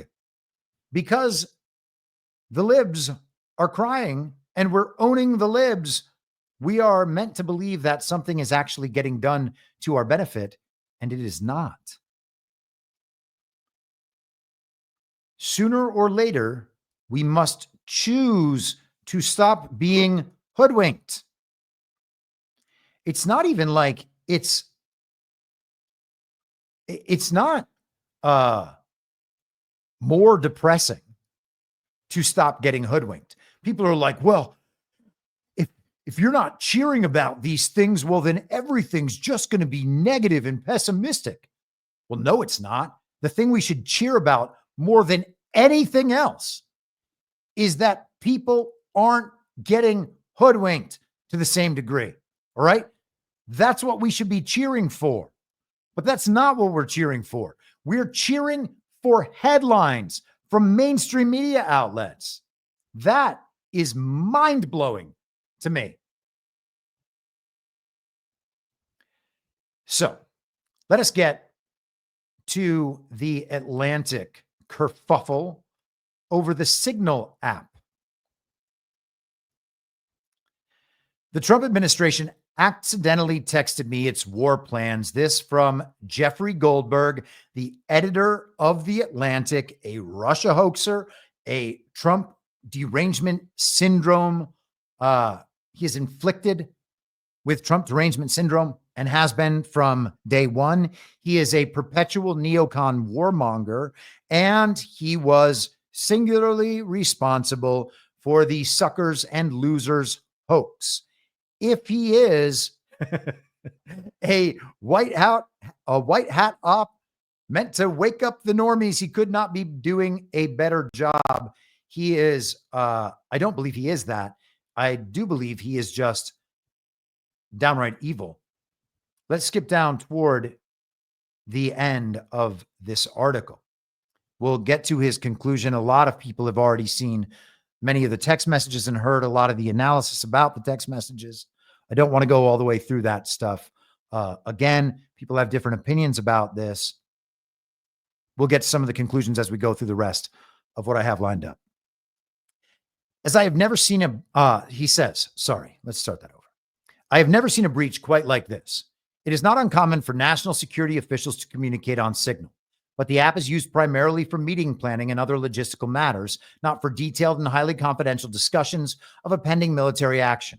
And of course, I've never heard of an instance in which a journalist has been invited to such a discussion. Conceivably, Waltz, this is Mike Waltz, by coordinating a national security related action over Signal, may have violated several provisions of the Espionage Act. And here we go again with the Espionage Act, which governs the handling of national defense information, according to several national security lawyers interviewed by my colleague Shane Harris for this story. So that is My colleague says the experts say this is how it is. Now, do other experts dispute that? Of course they would. Regardless, they are bringing up the notion that the Trump administration, because Donald Trump leads it, is inept and incompetent at handling critical national security materials. This is just a recall of the Jack Smith nonsense. Harris asked them to consider a hypothetical scenario in which a senior U.S. official creates a signal thread for the express purpose of sharing information with cabinet officials about an active military operation. He did not show them the actual signal messages or tell them specifically what had occurred. And I guess we can just take his word for it. We can't, but fine. All of these lawyers said that a U.S. official should not establish a signal thread in the first place. Information about an active operation would presumably fit the law's definition of national defense information. The Signal app is not approved by the government for sharing classified information. The government has its own systems for that purpose. If officials want to discuss military activity, they should go into a specially designed space known as a sensitive compartmented information facility, or SCIF. Most cabinet-level national security officials have one installed in their home, including Donald Trump, by the way, or communicate only on approved government equipment, the lawyers said. Normally, cell phones are not permitted inside a SCIF, which suggests that as these officials were sharing information about an active military operation, they could have been moving around in public. Had they lost their phones or had they been stolen, the potential risk to national security would have been severe. Well, no, the texts themselves do not bear that out. He is speaking now in relation to what these lawyers have said this hypothetical situation could have produced in a worst case scenario. Unfortunately, this is a false equivalence here. I guess you could say maybe there's a better way to describe this that's not coming to mind right now, between the situation that actually exists and the hypothetical they have presented. Okay. So these potential problems within the hypothetical weren't actually borne out in these messages. And he is encouraging the reader to equate these things when they are not equivalent. Hegseth, Ratcliffe, and other cabinet level officials presumably would have the authority to declassify information. And several of the national security lawyers noted that the hypothetical officials on the Signal chain might claim they had declassified the information they shared. But this argument rings hollow, they cautioned, because Signal is not an authorized venue for sharing information of such a sensitive nature, regardless of whether it has been stamped top secret or not. Okay. So they're saying that even in the instance where classified information was not shared, and it wasn't, because they could have declassified it, but there's no indication that even information rising to that level was shared.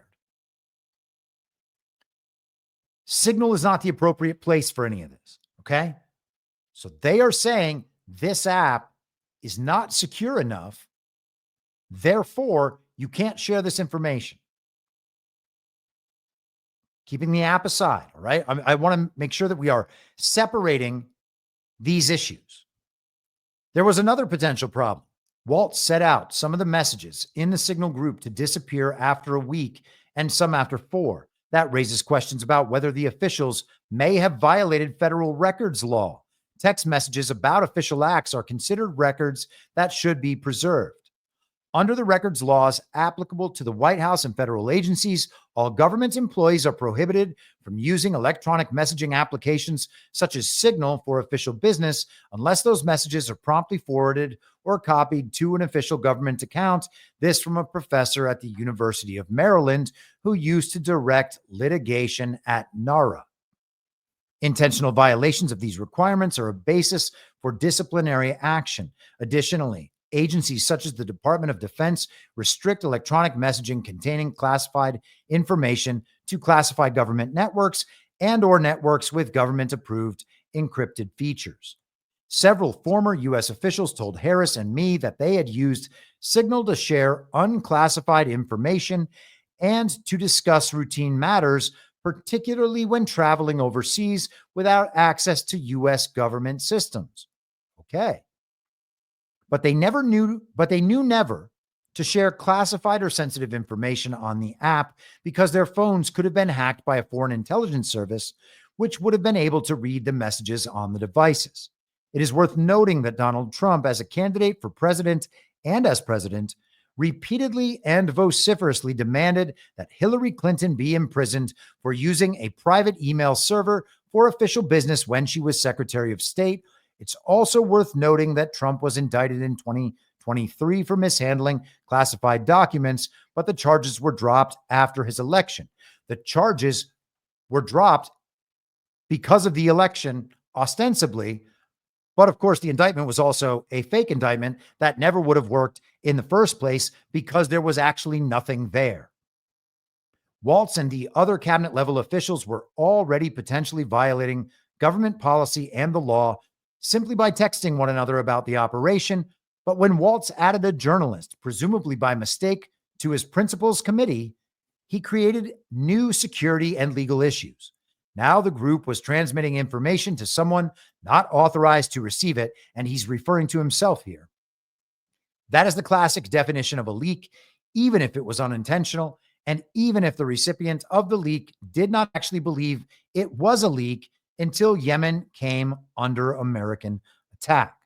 All along, members of the Signal Group were aware of the need for secrecy and operation security. In his text detailing aspects of the forthcoming attack on Houthi targets, Hegseth wrote to the group, which at the time included me, "We are currently clean on OPSEC." So Hegseth was cognizant, of the importance of operational security. Now, Goldberg, at the beginning of this article, discusses how he was aware from the get-go that it was at least possible that these national security officials, of which there were many, Marco Rubio, Stephen Miller, J.D. Vance, Pete Hegseth, obviously Mike Waltz, some of their staffers, Susie Wiles, and some others, it was like 20 people on the text chain, were in this text group, and he recognized these people by their names or their initials, and no one realized that this unknown JG, Jeffrey Goldberg, was this outside reporter. That's what we're led to believe. He was aware that he could be getting opped and could be getting tricked himself, but he's just reporting as any reporter would. Now, including Jeffrey Goldberg in this Signal messaging group, what is the ultimate outcome of this? Well, no one is going to doubt that this attack was carried out. That's number one. Now, you can believe the attack was real or not. Doesn't matter to me. I'm not trying to prove it to you either way. But if it was not a real attack, or if it was an attack on the deep state, for instance, deep state assets, state-sponsored, regime-sponsored terrorist organizations around the world, which we can allow for in all these situations, it's entirely possible. But the idea that this was just an Iran-backed militia that was attacked does not make sense. China and Russia are allies of Iran, okay? Donald Trump has said he respects the Iranian people. He just sent a letter to the Ayatollah. He's made very clear over the last few weeks. They are trying to have a peace. Trump is trying to have a peaceful relationship with Iran. He says they can't get a nuclear weapon. We'll do anything to stop them getting a nuclear weapon. While at the same time, he's talking denuclearization with China and Russia. They had a deal in place during his first term to denuclearize, and they're still going to pursue that, even though these other rogue states have access to nuclear weapons. Well, that does not make sense. That is an absolute contradiction, okay? There's no way that both of those things can be true. So which one is not true? Well, Trump denuclearizing seems very relevant because nuclear weapons, probably not real. No proof they are real, okay? No reason to believe they're real. The existential threats are used to make populations comply with the regime's demands. That's what they're used for, to put a population under threat and get people to back a neocon war effort, wherever that war effort is. All right. So he wants to denuclearize. Well, that wouldn't take anything other than an announcement that we have denuclearized and an announcement. Oh, now we have a golden dome. So even if there are these rogue nukes being set off as missiles from Little Rocket Man in North Korea or whatever, we're still okay. Okay. He is psychologically dismantling the existential threat of nuclear weapons. Okay. And in the process of doing this, one thing he's almost definitely not doing is going after Iranian assets in a way that would jeopardize any of that. Okay. Now, I'm not saying groups in Iran aren't funding terror, to be very clear. And I'm not saying that Iran doesn't have an evil twin faction that is able to exert some level of power and control. Again, to be clear, but we should be looking at these things through the proper framing, not the one we are given by the TV. So all that said, one thing for certain is that everybody believes the attack happened and was successful. It was carried out. The results, as reported, were achieved. And Jeffrey Goldberg has helped spread that story to the American public. Okay? So all of that is baked into the cake at this point. And Jeffrey Goldberg has probably unwittingly played a role in doing that. Now, you might not think that's important to do right now, and you might think that this part of the analysis is therefore pointless. Well, you're going to say something's fake and then you're going to analyze it in all these ways. Maybe you're right. I don't think you're right, but maybe you are. Okay. We're talking about what the upshot of this op ultimately is. They're trying to dunk on Trump. Jeffrey Goldberg cannot resist the attempt to dunk on Trump. And it could well be that Trump's entire team is just laughing at how easy this was. This is taking advantage of Trump derangement syndrome, if you ask me. And when you are able to get a journalist like Jeffrey Goldberg to amplify and disseminate a Trump narrative so easily, that is a pretty good win in the information war. Now, Jeffrey Goldberg said this yesterday. I'm going to have to bump this up in my rundown. Let's take a minute to listen to Jeffrey Goldberg and Tim Pukashel's Miller from the Never Trump deranged normie neocon outlet, The Bulwark, interviewing Jeffrey Goldberg yesterday. Now the Secretary of Defense and the White House press secretary have said you're lying, have said there are no war plans there, have said there's no classified information. So the obvious question is, shouldn't you now demonstrate it? Shouldn't you publish the text? No, because they're wrong. They're wrong.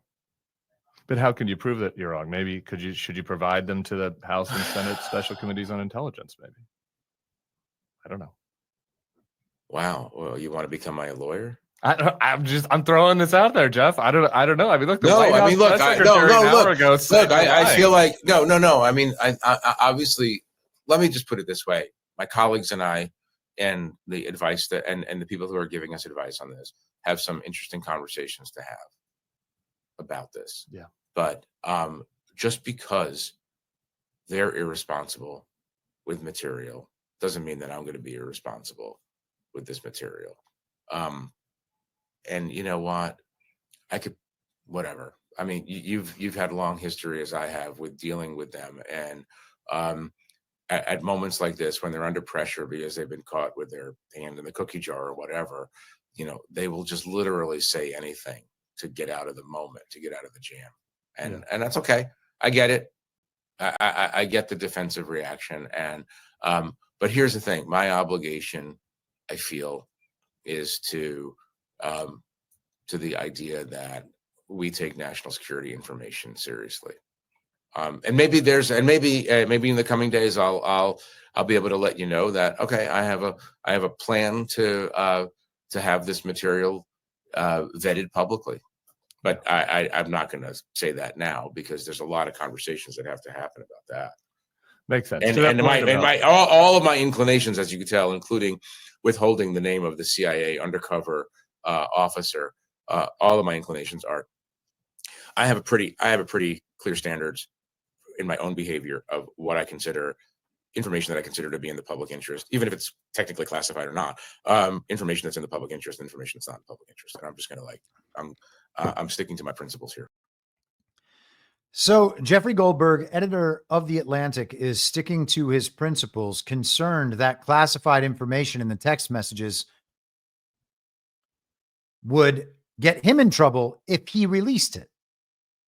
And he does not, of course, want to jeopardize national security. You can't exactly accuse the president of jeopardizing national security and then turn around and do it yourself in the exact same way. So what a very principled stance for Jeffrey Goldberg to take yesterday. Well, today, the updated a new article, an update in The Atlantic. Here are the attack plans that Trump's advisors shared on Signal. And so he goes through all the rest of the messages. He posts the entire conversation. The thing that he said he would not do because it contained classified information has now been posted. And the conversation, I believe, is mostly milquetoast and maybe not worth spending much time on, except for the JD Vance bit. Team, I am out today. I am out for the day doing an economic event in Michigan, but I think we are making a mistake. 3% of U.S. trade runs through the Suez. 40% of European trade does. There's a real risk that the public doesn't understand this or why it's necessary. The strongest reason to do this, as POTUS said, is to send a message. But I am not sure the president is aware of how inconsistent this is with his message on Europe right now. There's a further risk that we see a moderate to severe spike in oil prices. I am willing to support the consensus of the team and keep these concerns to myself, but there is a strong argument for delaying this a month, doing the messaging work on why this matters, seeing where the economy is, etc. So JD Vance very clearly wanted to separate himself from the president and make a clear record of his opposition to this plan. Yes, I'm going to go along with it. Now, I don't have any idea why JD Vance would be included in any decision-making capacity whatsoever. And you could say, well, he's the vice president. Of course he's included. No, that's actually not an of course at all. Why would JD Vance be included in the decision-making process for a military strike? He's not the commander-in-chief. Donald Trump doesn't have to turn to him. He doesn't have to include him. And he is included on this text message, which contains a number of television characters like Tulsi Gabbard. I am, so let's break this down one more time. A very similar point to be made. One of the upshots is that the attack definitely happened. Narratively speaking, okay? Narratively speaking, everyone understands that the attack happened. Number two, everyone narratively, in a narrative sense only, okay? The truth or falsity of the underlying event is not what's relevant here and not what I'm discussing. To be abundantly clear, okay? It doesn't matter whether or not the attack was real or fake. The narrative is creating a belief in the people, regardless of the status of the event. The people believe that the event is real, people on both sides, because now it has been sold to them as real by both sides. People will also understand that JD Vance attempted to diverge from the president's viewpoint on this, and there's now a record of him doing that behind the scenes. So, is it important in any way that the public see for themselves that JD Vance is expressing his disagreement with the president, and not only a disagreement, but a disagreement made in a disrespectful way? Trump doesn't understand that this is undermining his messaging with Europe? JD Vance is saying that? Just saying. Let's keep going. Politico's headline this morning, or this is from yesterday, apologies. Europe fumes at Trump team's insults in leaked Signal chat. Sometimes it's better not to know what your so-called friends say behind your back. Case in point, when your closest ally calls you pathetic, accuses you of freeloading, and says you should be made to pay for something you never knew they were going to do. Let's skip down to some of the comments here. A UK diplomat said they had watched aghast as the spectacular leak emerged on Monday night, describing it as wild. The diplomat noted that it underlined the impression that Vance was the driver of U.S. hostility toward Europe. The person said, forced others, including Trump, into a tougher position because he doesn't want to look weaker than Vance. Britain's former Defense Secretary Grant Shapps said that some in the Trump administration clearly need re-educating about their allies. It was wrong of them to say European militaries had done nothing to address the problem of Iran-backed Houthis targeting commercial shipping. The leaked messages even included a conversation about how to make Europe remunerate the U.S. for the cost of the military action. In fact, the planned airstrikes detailed in the private Signal app group were supported by British refueling aircraft, according to the reports. So Europe was very offended by JD Vance, and they said, we are doing things about the Houthis, and we're even supporting this effort. Why are you making us out to be the bad guys? And that's going to make Trump potentially look weaker than Vance unless Trump does something more. Weird that Trump is being forced into these positions once again by JD Vance. Here is Marco Rubio responding to this scandal. This is CNN. On the first question, let me just say on the Signal thing, this thing was set up for purposes of coordinating how everyone was going to call. You know, when these things happen, I need to call foreign ministers, especially of our close allies. We need to notify members of Congress. Other members of the team have different people they need to notify as well. And that was the purpose of why it was set up. Obviously, someone made a mistake. Someone made a big mistake and added a journalist. Nothing against journalists, but you ain't supposed to be on that thing. So they got on there and this happened. I've been, so I can speak to myself or my presence on it. I think my role on it was just speaking for my role. I contributed to it twice. I identified my point of contact, which is my chief of staff. And then later on, I think 3 hours after the White House's official announcements had been made, I congratulated the members of the team. I've been assured by the Pentagon and everyone involved that none of the information that was on there, though not intended to be divulged, obviously that was a mistake and that shouldn't have happened, and the White House is looking at it, but that none of the information on there at any point threatened the operation or the lives of our servicemen. And in fact, it was a very successful operation. It is an ongoing operation. But that was the intent behind it. And again, I think the Pentagon's made it clear that nothing on there would have endangered the lives or the mission. And the mission's been very successful. Did they classify the information? Well, the Pentagon says it was not. And not only did they say it was not, they make very clear that it didn't put in danger anyone's life or the mission. There was no intelligence information. And understand, when this story first broke, they were sort of alluding to whether war maps, whether there was no war plans on there. This was a sort of description of what we could inform our counterparts around the world when the time came to do so. Again, look, I think the White House is looking at this entire thing. How did that journalist get on there? Why was this the appropriate? I think there'll be reforms and changes made, so this was not going to happen again. It can't. But I wanted everybody to understand why this thing was even set up in the first place, and also understand very clearly the mission was successful, and at no point was it endangered. And that's coming from the highest ranking officials at the agency that was in charge of the actual operation, which is the Pentagon. So Marco Rubio, it wasn't him. He didn't do anything wrong. And I'm not suggesting that he did by any stretch of the imagination. I'm just saying he's making it very clear. I was not really involved in this. I listed the name of my staffer, and that's the extent of my involvement. This also wasn't war plans. They weren't even attack plans. This was just something's happening. We're discussing it and how to relate to our counterparts around the world. So nothing to see here, essentially, according to Rubio. Here is Mike Waltz last night on Fox News. Oops. 1 second. Hold for processing. Here is Mike Waltz on Fox News. We're going to get to the bottom of it. I just talked to Elon on the way here. We've got the best technical minds looking at how this happened. But I can tell you for 100%, I don't know this guy. I know him by his horrible reputation, and he really is the bottom scum of journalists. And I know him in the sense that he hates the president, but I don't text him. He wasn't on my phone, and we're going to figure out how this happens. So you don't know. We're going to get. Now that, and I'm sorry about the volume. That was a little quiet. I know. That was quite a claim. He is essentially implying that he did not add Jeffrey Goldberg. Now, in the text chain, maybe I can pull the picture up.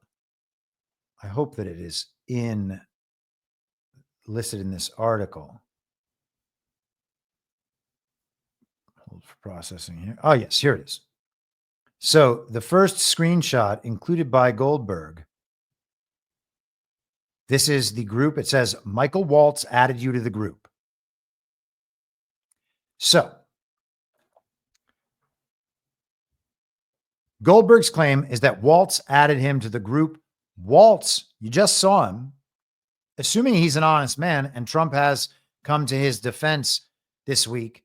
Assuming he's an honest man, he's saying Elon is going to check out. We're going to put the best tech minds on this to see if there's any way that maybe something on the back end of Signal, there was some manipulation involved. Someone added Jeffrey Goldberg through Mike Waltz's name, through Mike Waltz's account. That implies that maybe something else is going on here. And we're going to have to wait and find out what that is. I don't even want to speculate on what that might be, but there's something going on there. Hold for processing 1 second.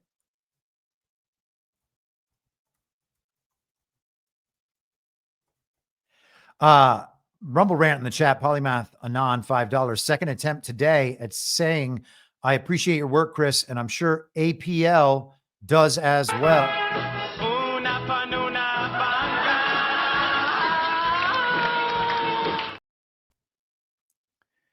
All right, so I missed the first attempt.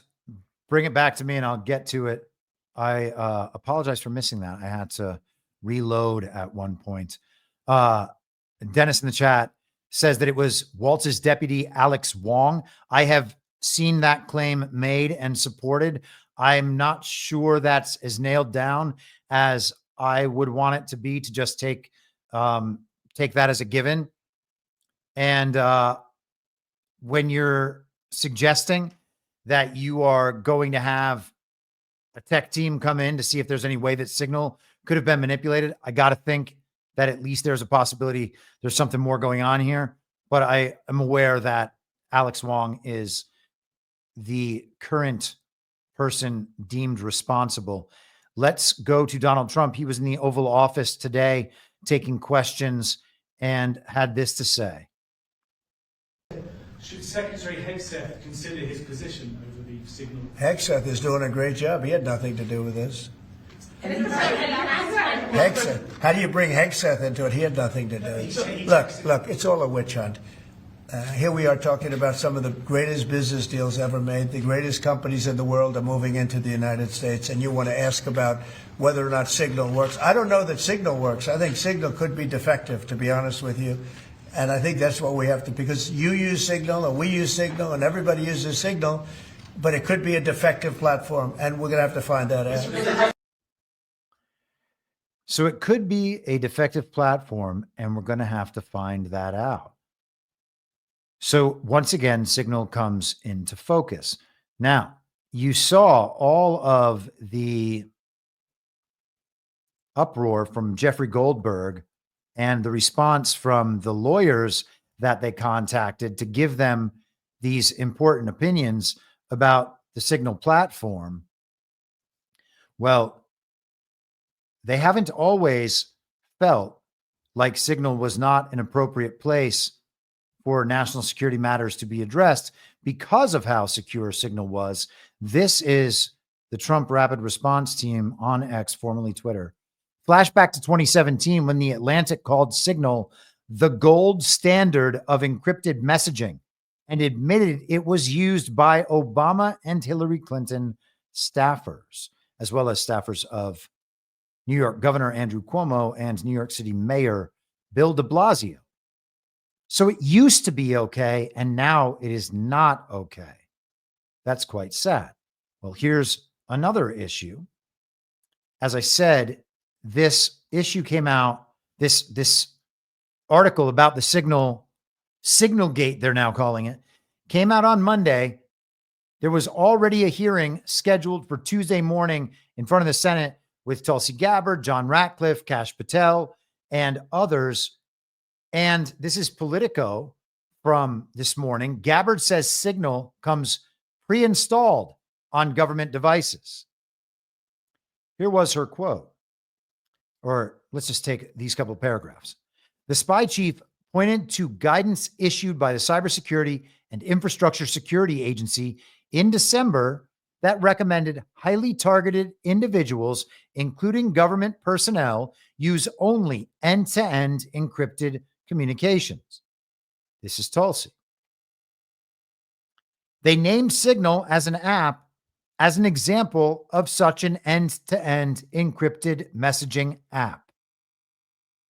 This came the day after CIA Director John Ratcliffe testified to the Senate Intelligence Committee that Signal was uploaded to his CIA devices within days of his confirmation. The CISA guidance was issued following the major breach of U.S. telecommunications providers by Chinese hacking group Salt Typhoon last year, which allowed hackers to tap into the phones of top U.S. officials, including President Trump and J.D. Vance. So, was CISA laying out a rug for the Trump administration to step on? Did they know that Signal was somehow compromised and install it on the devices of the incoming administration and tell them, go ahead and use this messaging app on these devices? Well, perhaps they're the ones who said it was okay to do. The Atlantic said it used to be the gold standard. Now, all of a sudden, it's terrible. According to the Atlantic, you're not allowed to share privileged information on this app. It's just totally irresponsible. You're mishandling classified national security information. How bad? CISA is responsible, according to now Politico, for installing Signal on these apps. John Ratcliffe on his CIA phone already had it installed.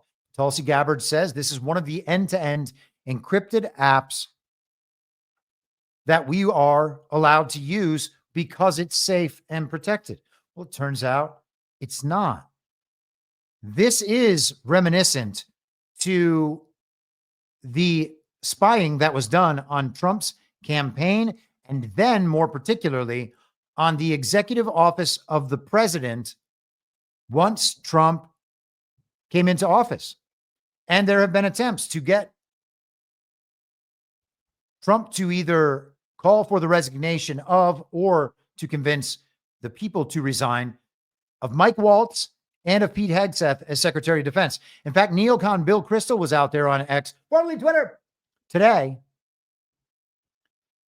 suggesting that Hegseth not only must resign, but will resign, and it'll be by Friday, and then Tom Cotton should take his place. Let us continue.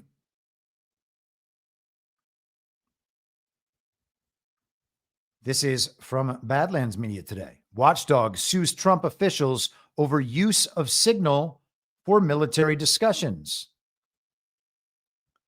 The lawsuit alleges that the conversation, which mistakenly included the Atlantic's editor-in-chief Jeffrey Goldberg, violated federal records laws by taking place on an unclassified commercial app. Now, these issues have kind of already been worked through in the narrative. We understand that this isn't a real vulnerability and that this lawsuit will never actually work. If it did, it would then be appealed and eventually it would not work. All of this is entirely irrelevant, but they are attempting to sue, and the organization is called American Oversight. Okay? I don't want to linger on that for too long because we have many things to get to and probably not enough time. The White House, just yesterday, while doing the executive orders on election integrity and other issues, also released this statement. What timing? And again, the attack that we are talking about was now 11 days ago.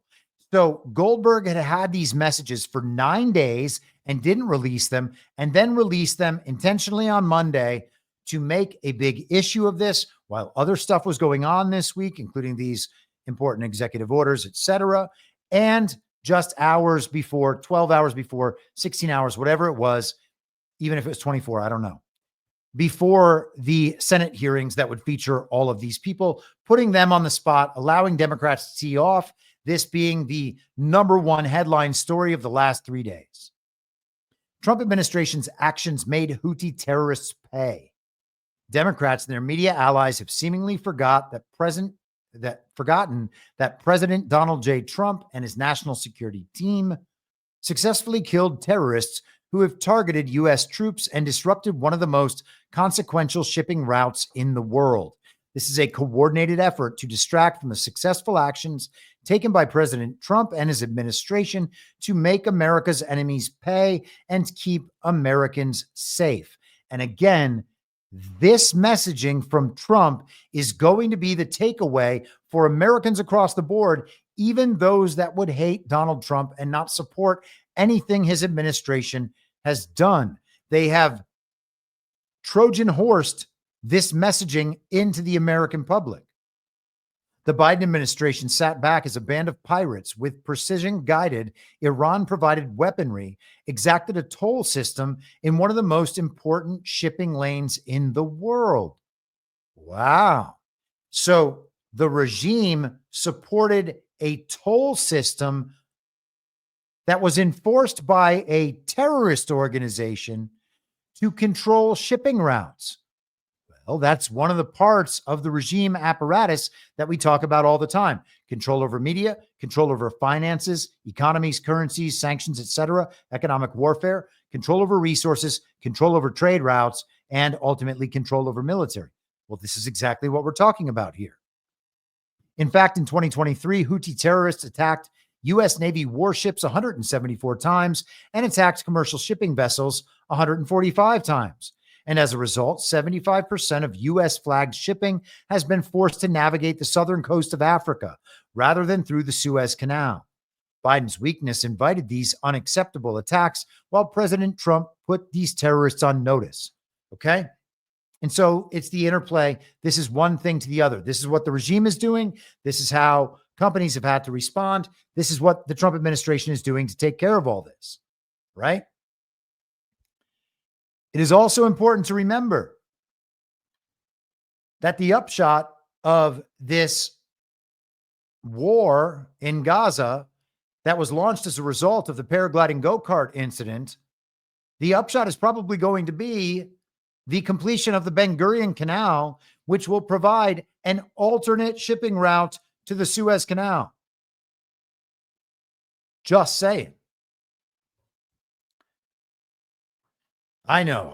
I can't say everything's fake. It's just that everything I say is fake, turns out to be fake, and understanding it as fake, which leads you to then spend time on narrative-only analysis, ends up reaching all the correct conclusions, whereas pretending it's all real doesn't reach any of the correct conclusions until the TV tells you, which is, by the way, the same as not doing any analysis at all. If the only things you're saying are being said on the same timeline, the TV is communicating them to you, and your understanding of the world is based on that timeline, then there's no way to catch up to real time. You are always going to be held in the past on an informational timeline, okay? The normies are not going to wake up in that method, with that method. It's impossible, right? I mean, I'm not even trying to toot my own horn. Okay. I'm trying to hammer this home so that people actually get what it is I've been attempting to do all this time. And I know that you guys do, which is the most frustrating thing, right? Especially in a subscriber stream where the only people in the chat and watching live actually do understand these principles. Let's just continue.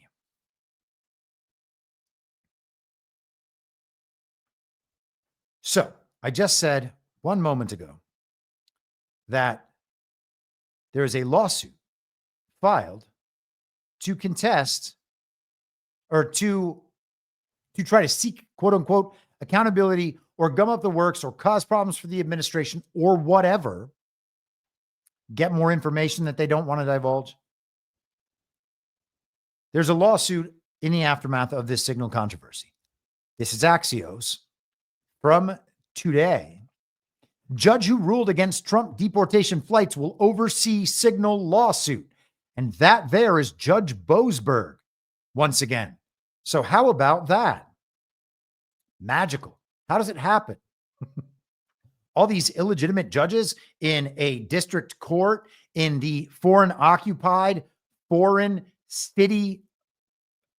I don't know. What do you call it? A city state like the city of London or like the Vatican? Totally unaccountable. It's not part of any state. The founders, especially the anti-federalists, knew this from the very beginning and did not want one of these, a federal city, because they're accountable only to the unconstitutional, anti-constitutional, illegitimate, foreign occupying government that was set up. The only adherence to the Constitution that they actually have is that of the inverted secret Constitution after the overthrow through the Reconstruction Amendments, as detailed by leftist, communist, Zionist, Columbia Law School professor George P. Fletcher in his book, Our Secret Constitution. Okay. So we have a court overseen in the federal city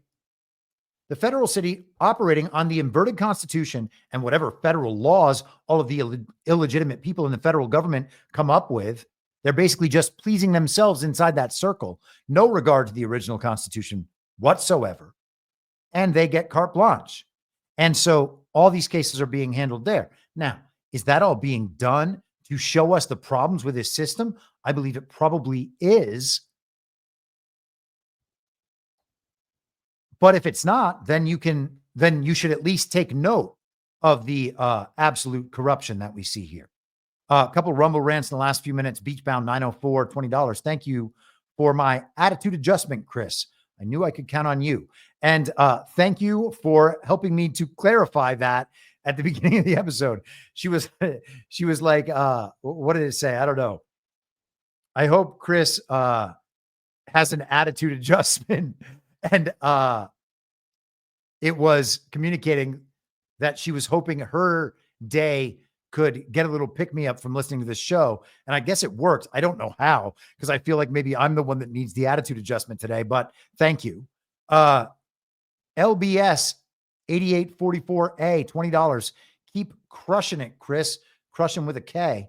And well, thanks. I will do my best in whatever time we have left.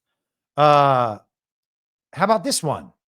This was a big headline in the Federalist yesterday, and I don't want to take too much time on this. I was going to go through it at more length, but the headline is, a third of all DC district judges were not born in the United States.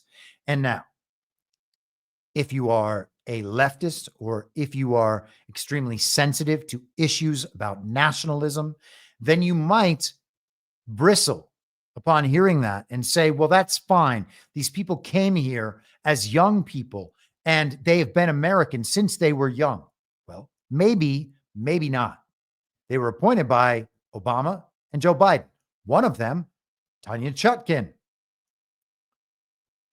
Amit Mehta. These are openly anti-Trump judges who have written and said terrible things about Donald Trump, and they were not even born in this country.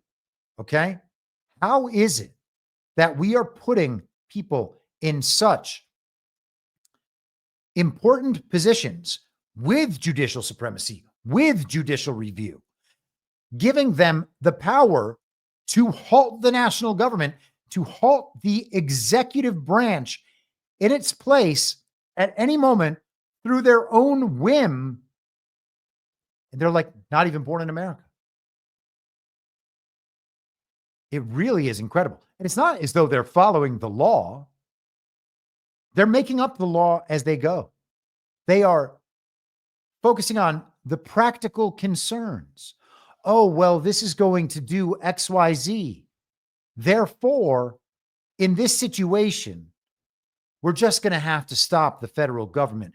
We're worried that what they're doing might cause discrimination. And because of the illegitimate and unratified 14th Amendment, we're not allowed to do that. And therefore, the original Constitution be damned. We're just going to stop the executive branch from carrying out the functions as designated by the president, who was elected in an obvious and overwhelming mandate. All of these are symptoms of a system that is sick beyond repair, that needs to be torn down to its roots and potentially be replaced by nothing. Let us go to X, formerly Twitter, to see what Mike Johnson has to say about these courts to ABC News this week. Getting pretty ugly. House Speaker Mike Johnson issuing an open threat now, saying that Congress has authority to stop providing funding to federal courts. Listen to what the speaker said just a little while ago.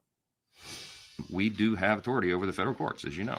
We can eliminate an entire district court. We have power funding over the courts and all these other things. But desperate times call for desperate measures, and Congress is going to act. So stay tuned for that. All right, Jay, let's get right to it. This is all centered around the Alien Enemies Act and whether deportation. All right, so we'll skip their analysis of that. What does it sound like Mike Johnson's saying there? We can eliminate a federal district court. And they can. Are they going to? Well, I don't know, because the Congress itself is not legitimate. And if they do, it would be a fake Congress eliminating a fake district court where all of these ridiculous, nonsensical, irrelevant decisions are being carried out. You don't have to go down this road with me. You really don't. Okay. But I hope that you're beginning to see the possibility that all of this stuff by which we have been governing our lives is part of a grand farce and hoodwinking that has been set up with a complexity that people have a hard time imagining as anything other than the result of real and legitimate behavior that may have just been all enacted by people with poor motivations or poor morals or whatever. It's entirely possible that we have just been hoodwinked about the entire thing and that we continue to go along with all of this because the television continues to tell us that it is our responsibility to believe in it and trust the system and support these institutions and continue sending our money to the government. Continue allowing them to tax us, continue complying with their laws, despite the fact that they are antithetical to the Constitution and that it is court precedent that laws antithetical to the Constitution do not have to be followed by anyone. Our pain is self-chosen. Polymath Anon, Chris crushes every day. APL agrees. I'm not sure she does, but...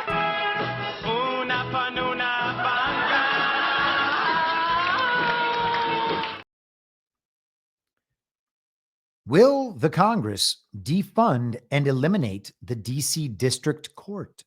Well, they certainly should. This is Kyle Cheney of Politico updating District of Columbia Notice of Electronic Filing, American Oversight v. Hegseth.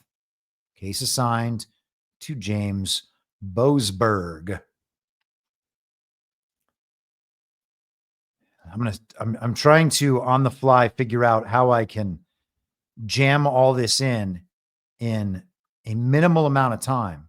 I'm not sure it's going to work, but let's move to Trump's announcement of another executive order yesterday. Next, sir, we have a presidential memorandum for your attention. This memorandum requires the immediate declassification of all FBI files relating to the Crossfire Hurricane investigation. This was obviously one of the instances of the weaponization of law enforcement powers of prosecution against you and others. We believe that it's long past time for the American people to have a full and complete understanding of what exactly is in those files. Which gives the media the right to go in and check it. You probably won't bother because you're not going to like what you see. But this was total weaponization. It's a disgrace. Should never happen in this country. But now you'll be able to see for yourselves, all declassified. Is that correct? Yes, sir. All declassified? Yes, sir. Everything? The FBI file with there's a classified annex, but other than that, this we'll put everything in the public eye. Is anybody going to look? What about you? Going to look? And frankly, the FBI should be ashamed of themselves, and so should the Department of Justice, and so should Biden. And he is right. They all should be ashamed of themselves. And we don't talk about those things anymore because it's all been made better. And if you say it hasn't, then you're not cheerleading. You're blackpilling. You're causing people to be upset about things when the headlines say they should be happy. Immediate declassification of materials related to the Federal Bureau of Investigation's Crossfire Hurricane legislation. By the authority vested in me as president, by the Constitution and the laws of the United States of America, I hereby direct the following.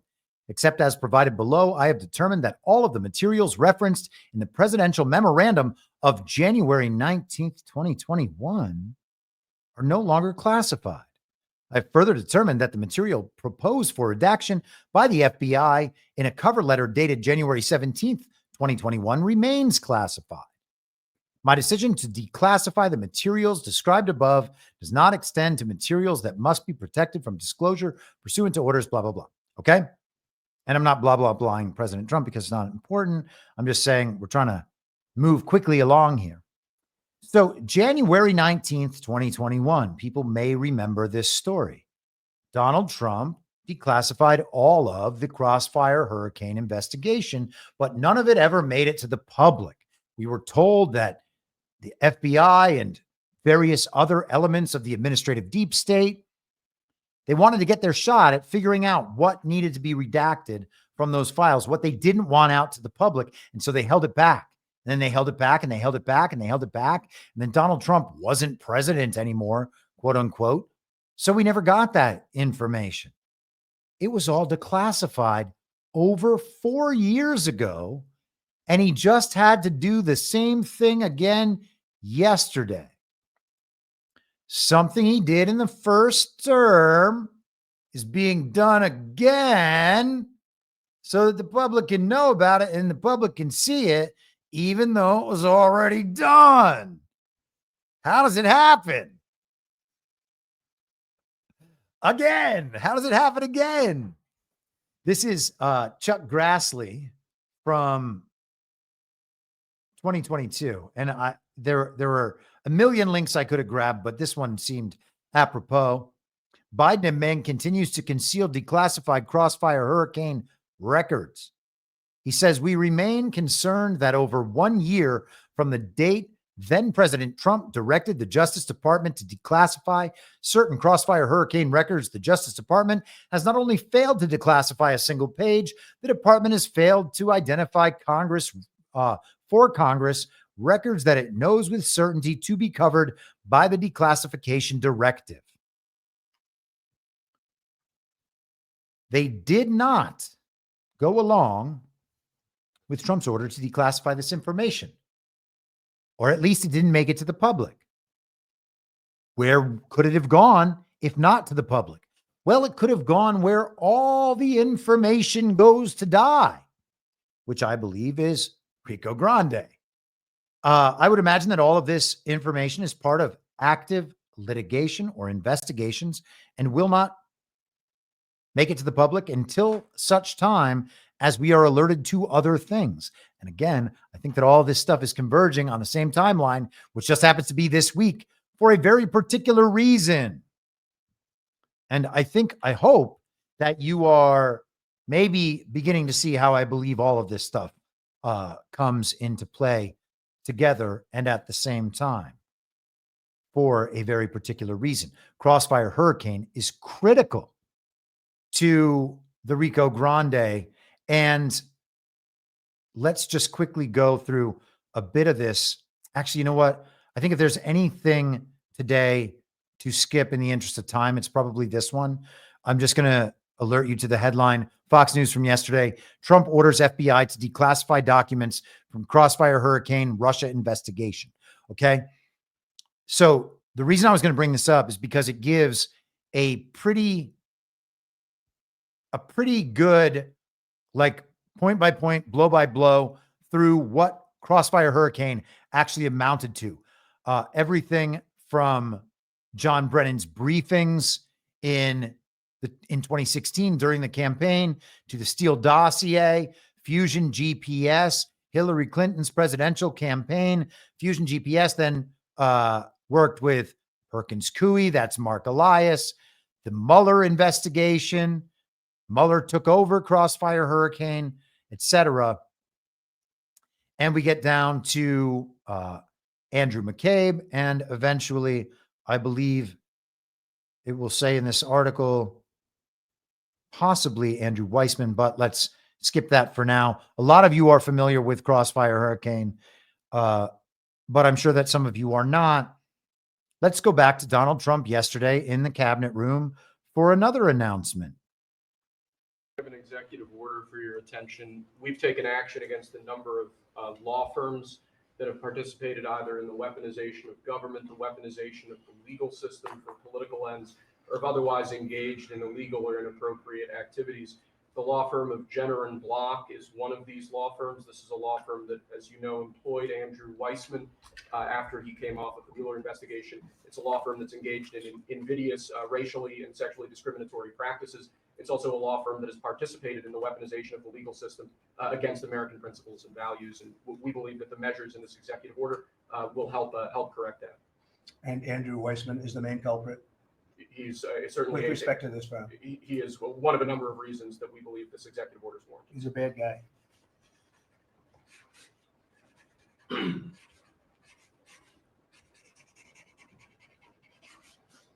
Okay.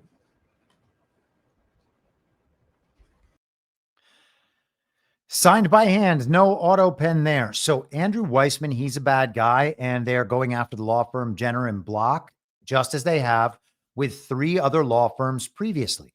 What are those law firms? Covington and Burling, that's Jack Smith. Paul Weiss, that's Mark Pomerantz. Perkins Coie, that's Marc Elias. Jenner and Block, that's Andrew Weissman. So these are people involved in the Get Trump efforts of the last, 10 years at this point. Let us continue. This is the presidential action itself. And let's go through just the Weissman part. In addition, Jenner was thrilled to rehire the unethical Andrew Weissman after his time engaging in partisan prosecution as part of Robert Mueller's entirely unjustified investigation.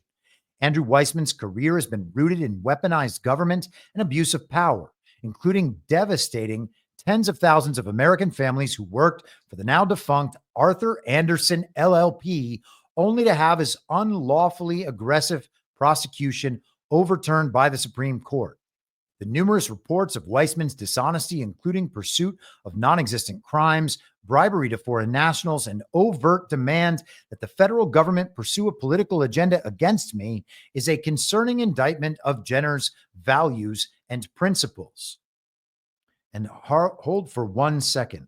Was Andrew Weissman involved in litigation in the Enron scandal? Ah, yes. Andrew Weissman played a central role in the Enron task force. So that is what Donald Trump is referring to with Arthur Anderson. So we have an Enron callback now, which is very impressive because I have at least some suspicion that Arthur Anderson, let me ask the machine here. Was Arthur Anderson the accounting firm used by the Department of Defense? And the answer is no. Wait, hold on. I want to make sure. The Defense Finance and Accounting Service does the accounting. That was set up by Defense Secretary Dick Cheney in 1991. There's some connection with Arthur Anderson, and I want to have to explore this, and I will substantiate it to you at some point. But the Enron scandal happened in 2002. So very shortly after 9/11, and then the country's eyes were totally on Enron, and Arthur Anderson was taken down as a result of that scandal.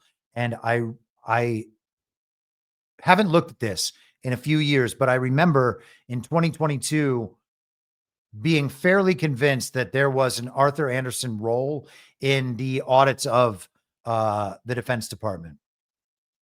Let me just ask the machine one more question. Was there any link between Arthur Anderson accounting and the Department of Defense? There was a link. They had an $11.4 million contract with the DoD. This connection was revealed during a review of federal contracts with Enron and Arthur Anderson, ordered by the White House Budget Director Mitchell Daniels in 2002. The review was initiated to determine if the companies met government standards for business ethics and integrity, particularly in light of Enron. And I suspect that there is some important linkage there. So apologies for this tangent while I'm trying to take things into high gear. This was from The Atlantic this morning, the pathetic, cowardly collapse of big law. And this is an article about how these big law firms are just taking it, and the other white shoe law firms in DC are not taking an active role in standing up to the Trump administration. Because, of course, all of this is a great overstepping of the Trump administration's authority to act.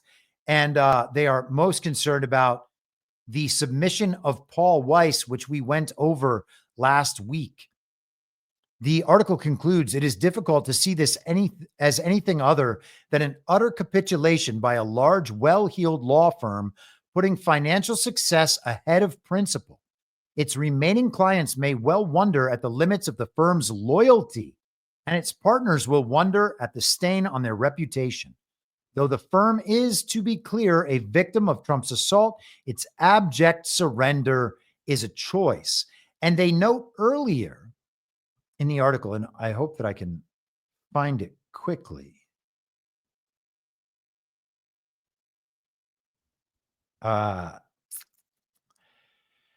They were especially concerned because they were recognizing that Trump feels all of this was the Biden administration, the Department of Justice, these law firms, and the corrupt administrative bureaucratic deep state, the foreign occupying government of the federal city, was illegitimately pursuing the Trump administration for lawfare and legal action, both during the first Trump administration and then in the period of the last 4 years when the Get Trump effort was going on. Their argument was it was justified in those cases, and now it's not justified. So therefore, the law firm should all stand up against Donald Trump. And they note that only the British Accreditation Registry, is that what it's called? I always forget the BAR acronym.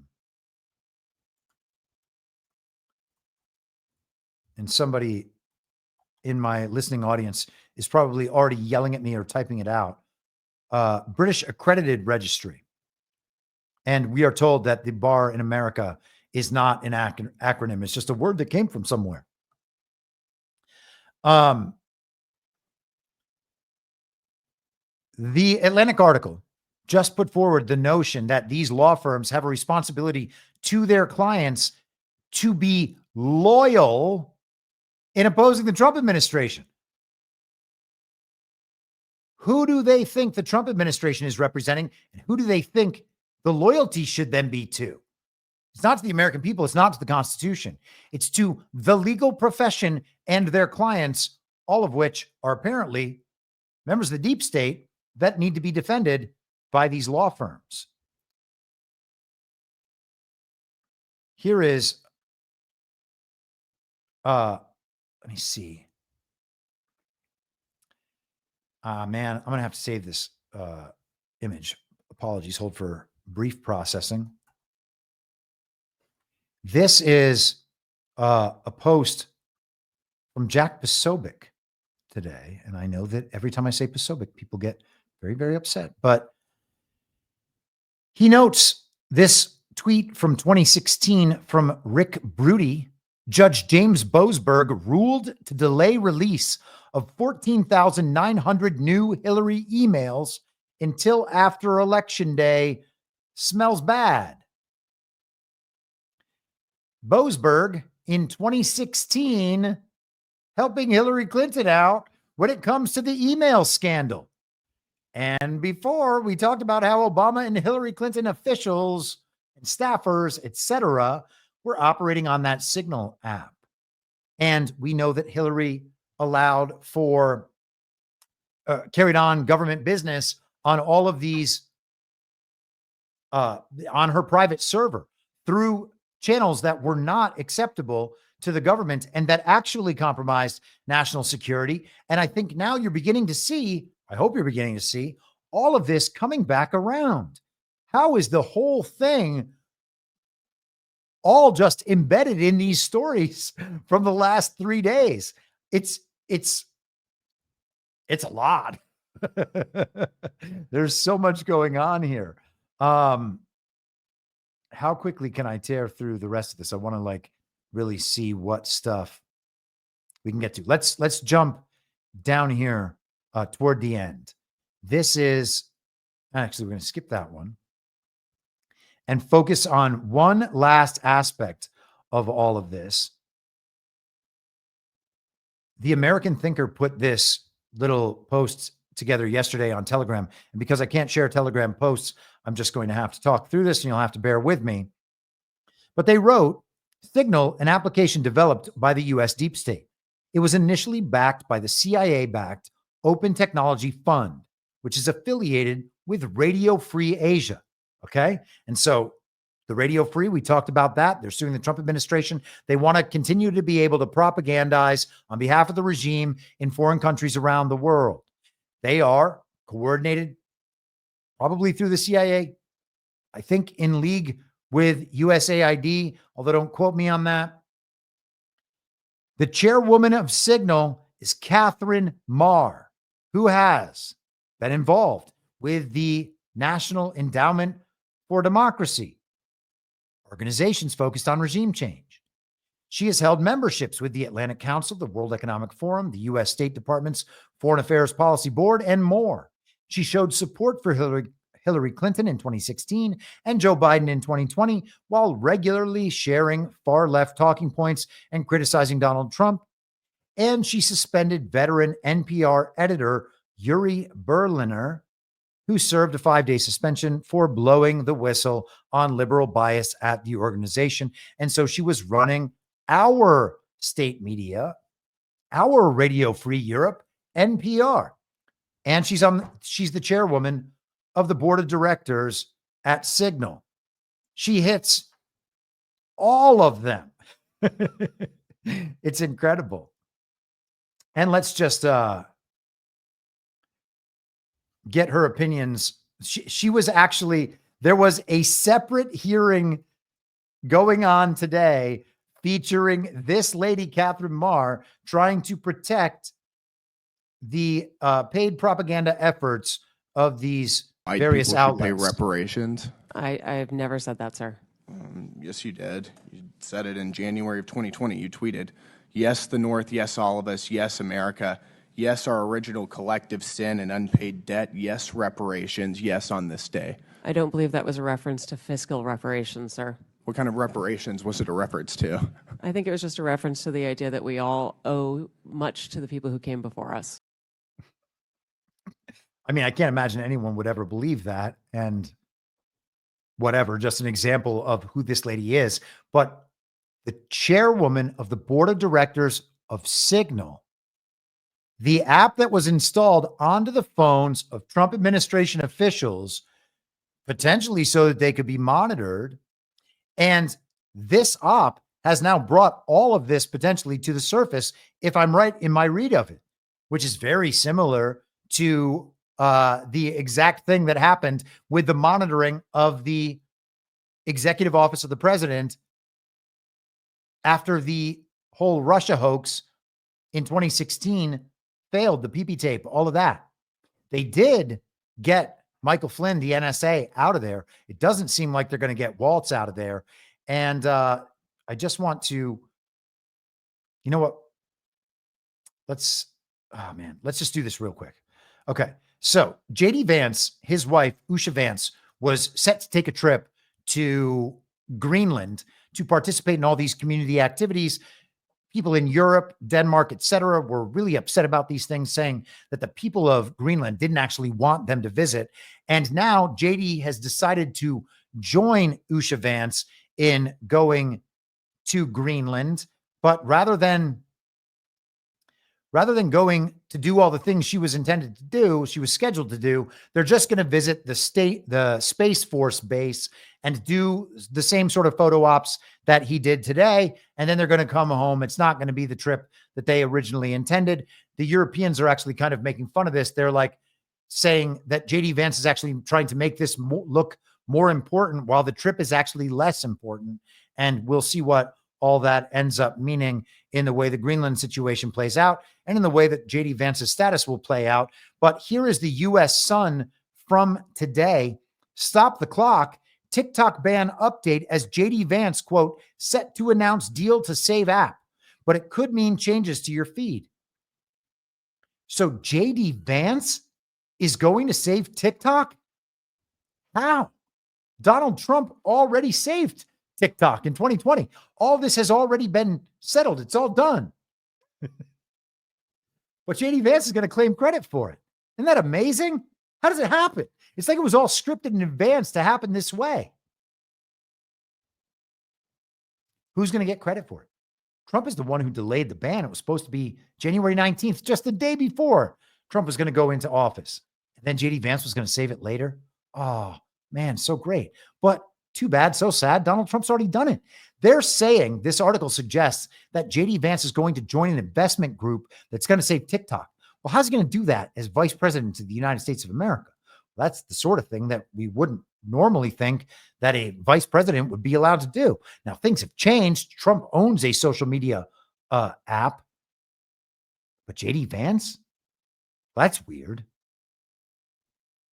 Now, Oracle already has all the TikTok data, and they've already been setting up all this stuff. We were told last week that Perplexity might take it over. Where's JD Vance's involvement?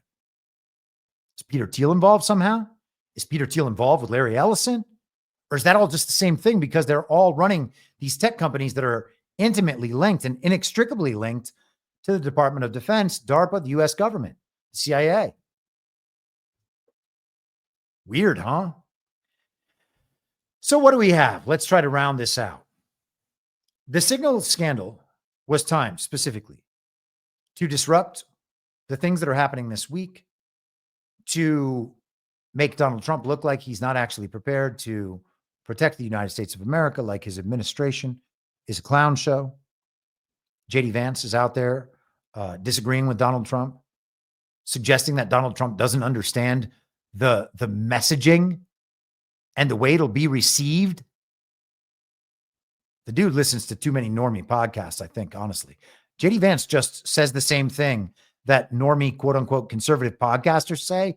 And then everybody's like, he's so smart. He knows all the things I know from watching the shows I watch. Okay. That's supposed to that is impressive in the normie sphere. He knows everything that Tucker Carlson and Dan Bongino and Glenn Beck say and Ben Shapiro. Wow, he's zowie. He says all the same things they say. Wow. Wowie, wow, wow, wow.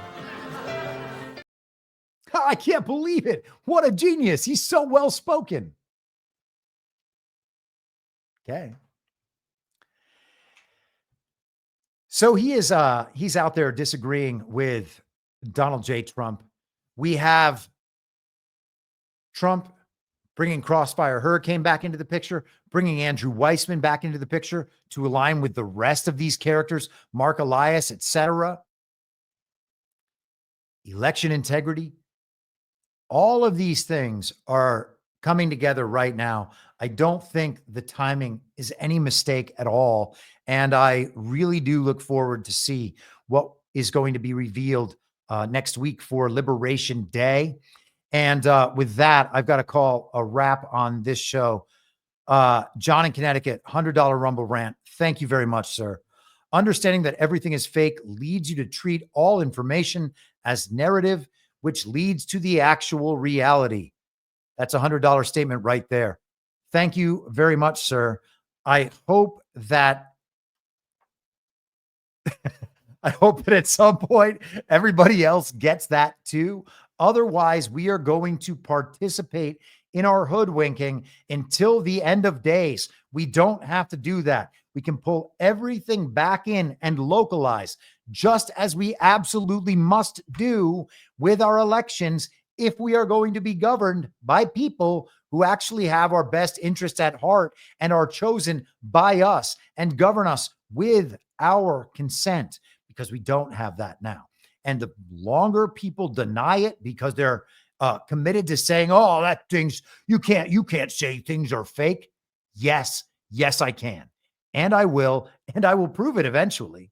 And as the illusion drops away, as the matrix collapses in on itself and people realize these things are fake, I am long past the point of expecting to ever hear apologies. Certainly not from the people in the truth community, the Q community, and the rest of MAGA and the influencers out there whose entire egos and reputations are built on 4 or 5 years of absolutely pointless and worthless analysis done for nothing more than the farming of attention, accepting all of the foundational inaccuracies like Joe Biden being president and all the analysis that evolves forward from those foundational errors is irretrievably broken. Okay. And they can't admit it because of that, because then at that point, the whole gig falls apart. It's going to fall apart one way or another. And that's the problem. I know that I'm definitely still wrong about some things, and I'm not saying my life is perfect or anything like that, but we can at least adhere to the principles that we are ostensibly following, like telling the truth and admitting when we don't know things. And if we operate going forward from that, we're not going to figure everything out, not even close, but we can prevent ourselves being constantly hoodwinked, and people are unwilling to do that because that requires admitting that the rest of it was wrong.